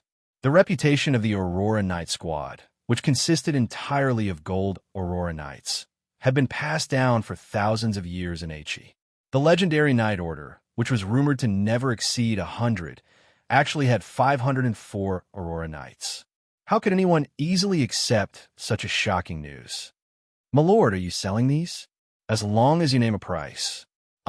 It was obvious that the powerful Knight Count Half from Rhodes was tempted. But the moment he opened his mouth, he discovered that he was no longer able to move, as if he was a frog that had been targeted by a python. A silver sword light was already on his neck. His breath had already been frozen into ice, but his bodyguard didn't even have the time to react. The next moment, the sword light disappeared, and he discovered that his body, which weighed more than 100 kilograms, was suddenly lifted up in the air. In front of him was a pair of angry eyes that were burning with icy flames, as well as an ice-cold grip of death on his neck. If there's a next time, I'll treat it as an insult to all of Donglan. Only war and death will be waiting for you. And then, I casually tossed him aside and took out a handkerchief to wipe my hands patiently, as if I had accidentally touched a piece of trash that had dirt in my hands. I took a deep breath. At the same time, the Northland's nobles were all discussing this scene. How foolish. Why would Rhodes send such an idiot here? Doesn't he know how to read some history books? What does the Aurora Knight Squad represent to Donglan? He actually dares to ask if they're for sale? This is no different from asking if your child is for sale or not. Have. Are you willing to sell your head? Does the king who sent you know how determined you were to give up on treatment? Apart from the fact that one of the main characters was paralyzed on the ground and couldn't get up for a long time, these minor details were quickly ignored. That was because the army, which left an even deeper impression on everyone, appeared. They wore simple, old-fashioned armor and wore a mix of wooden swords and iron swords. Even their flatterers were thin and short. They didn't have the visible pressure and magic of the Aurora Knight Squad, nor did they have the extravagant armor. However, the moment these shabby Knight Squad appeared, the crowd cheered even more passionately. The Royal Knight Squad. Long live Donglan. Donglan's Royal Knight Squad. Long live our Knight Squad. That's right, these seemingly weak Knight Squad were the direct subordinates of the royalty, the Royal Knight Squad. He was using the destroyed Royal Knight Squad and Definder as a model to rebuild the new Royal Knight Squad. In every country, the Royal Knight Squad was the most elite Knight Squad, as well as the Royal Guards. They enjoyed the best treatment and equipment, but it was only natural that they possessed the strongest combat strength in the country and were responsible for the most important and dangerous missions. Just their existence and reputation alone was seen as the glory of the country. In most countries, every soldier viewed joining the Royal Knight Squad as the greatest glory. The Ottoman Empire's White Wolf Guard Squad, which consisted of all silver-ranked soldiers, was one such squad. It was also the same for the Mist Kingdom in the past. However, people had different fates. Donlan's royalty was poor, and the Royal Knight Squad was even poorer. The Royal Knight Squad's treatment couldn't even compare to the private soldiers of some wealthy minor nobles. The missions they carried out weren't grand battles of glory or protecting the royalty. Most of the time, they were busy in poor villages, carrying out small missions like disaster relief or hunting wild beasts that even mercenaries would find unprofitable. Perhaps their martial arts weren't outstanding, and their equipment was trash left behind by their predecessors. In fact, they were even ridiculed by the local nobles' private soldiers as inferior soldiers. However, compared to the other Royal Knight squads, they had one thing in common: glory and loyalty. Fight for the royalty, fight for the citizens. Yes, even after so many years, they hadn't gone back on their vows. They had always been protecting the royalty that they were loyal to, serving as the royalty's most trusted arms. During winter, when they fought against the beast hordes, they charged at the front lines. When they faced the invasion of foreign enemies, they died on the battlefield. They had never let down the Mist Fortress emblem on their arms. 2 years ago, when the Beastman army invaded our land, this old knight squad, which was already exhausted, turned into the sharpest sword under Rene's call. Although they managed to chase away the powerful enemies, the Knight Squad lost more than 70% of its members. It was almost completely annihilated. Even though there were quite a few newly promoted Commoner Knight and warriors who joined them, it was impossible for them to recover their combat strength in a short period of time. Thus, they could only helplessly become a second-line army and a reserve force for disaster relief. Rene was desperately waving to her loyal Knight Squad. She hadn't forgotten her loyal Knight Squad, and I wouldn't forget them either. However, what came next made everyone fall silent. It was a squad of Royal Knight Squad that was even more broken than the Knight Squad. Their knight swords were broken, their dragon spears were bent, and their battle flags were tattered. They walked silently without making a sound. However, the audience gasped and instinctively retreated. That was the instinctive fear of the living toward the group of the undead. The silent black-clothed knight squad walked together. They didn't say anything, they didn't hesitate, they didn't fear, and they didn't even hate. They just walked silently, as if they didn't care about anything. However, they reminded everyone of a Grim Reaper squad. They were also Royal Knight Squad's Glorious Knight Squad. When they walked past the stage, they only glanced at me silently. Those fellows didn't need any slogans anymore. Their determination and loyalty had already been witnessed by the heavens and earth. They didn't need to care about what the outside world thought of them. For the past 300 years, I trusted them, and it was enough for them to be loyal to me. You don't like it? Let's do it. All right then, I obviously said some things too early. The 2 signs that were suddenly erected and the evil faces that were directed at certain people showed that they obviously didn't care about anything. Damned undead. Bastards. I heard curses from a holy church behind me. I turned around and glanced at the young female holy knight who was so angry that she was stomping her feet. I smiled in delight. There was a reason why these 2 Royal Knight Squad from 2 different generations had come together. Donlan's Royal Knight Squad's legacy had been severed, and they had lost their core combat strength and future. Meanwhile, although the Mist Kingdom's Royal Knight Squad was powerful, they had lost their ability to grow and their foundation. Both Royal Knight Squads were missing a piece of their future, which was why I decided to put them together. The Mist Kingdom's Royal Knight Squad could finally take on the heavy responsibility that they shouldn't have. The task of city defense and disaster relief would be handed over to the future Town Security Knight Squad. The future Royal Knight Squad would be led by Greatsword St. Fade and other old Knight Squads. There would be a total of 5,000 Royal Knights. All of them would be the Mist Kingdom's Ace Troops and Elite Knight Squads. Perhaps it would take them a little longer to mature, but they would eventually be like other countries' Royal Knight Squads, becoming the guardians of the royal family and ace troops that would determine victory on the battlefield. May the holy light cleanse those damned undead. I've lived for so many years, but this is the first time I've seen such arrogant undead. Glancing at the holy knights who were still filled with righteous indignation, I shrugged nonchalantly. Who asked you to keep stirring up trouble for the past few days? My knight squads were already very restrained in not directly causing trouble for you. Perhaps this army of the living and the dead would attract unnecessary attention and criticism. Perhaps the title of Holy Apostle that I had yet to obtain would fly away because of this. But just as my knights had set on that board, I would not let them go. Baldy, you're only interested in nuns.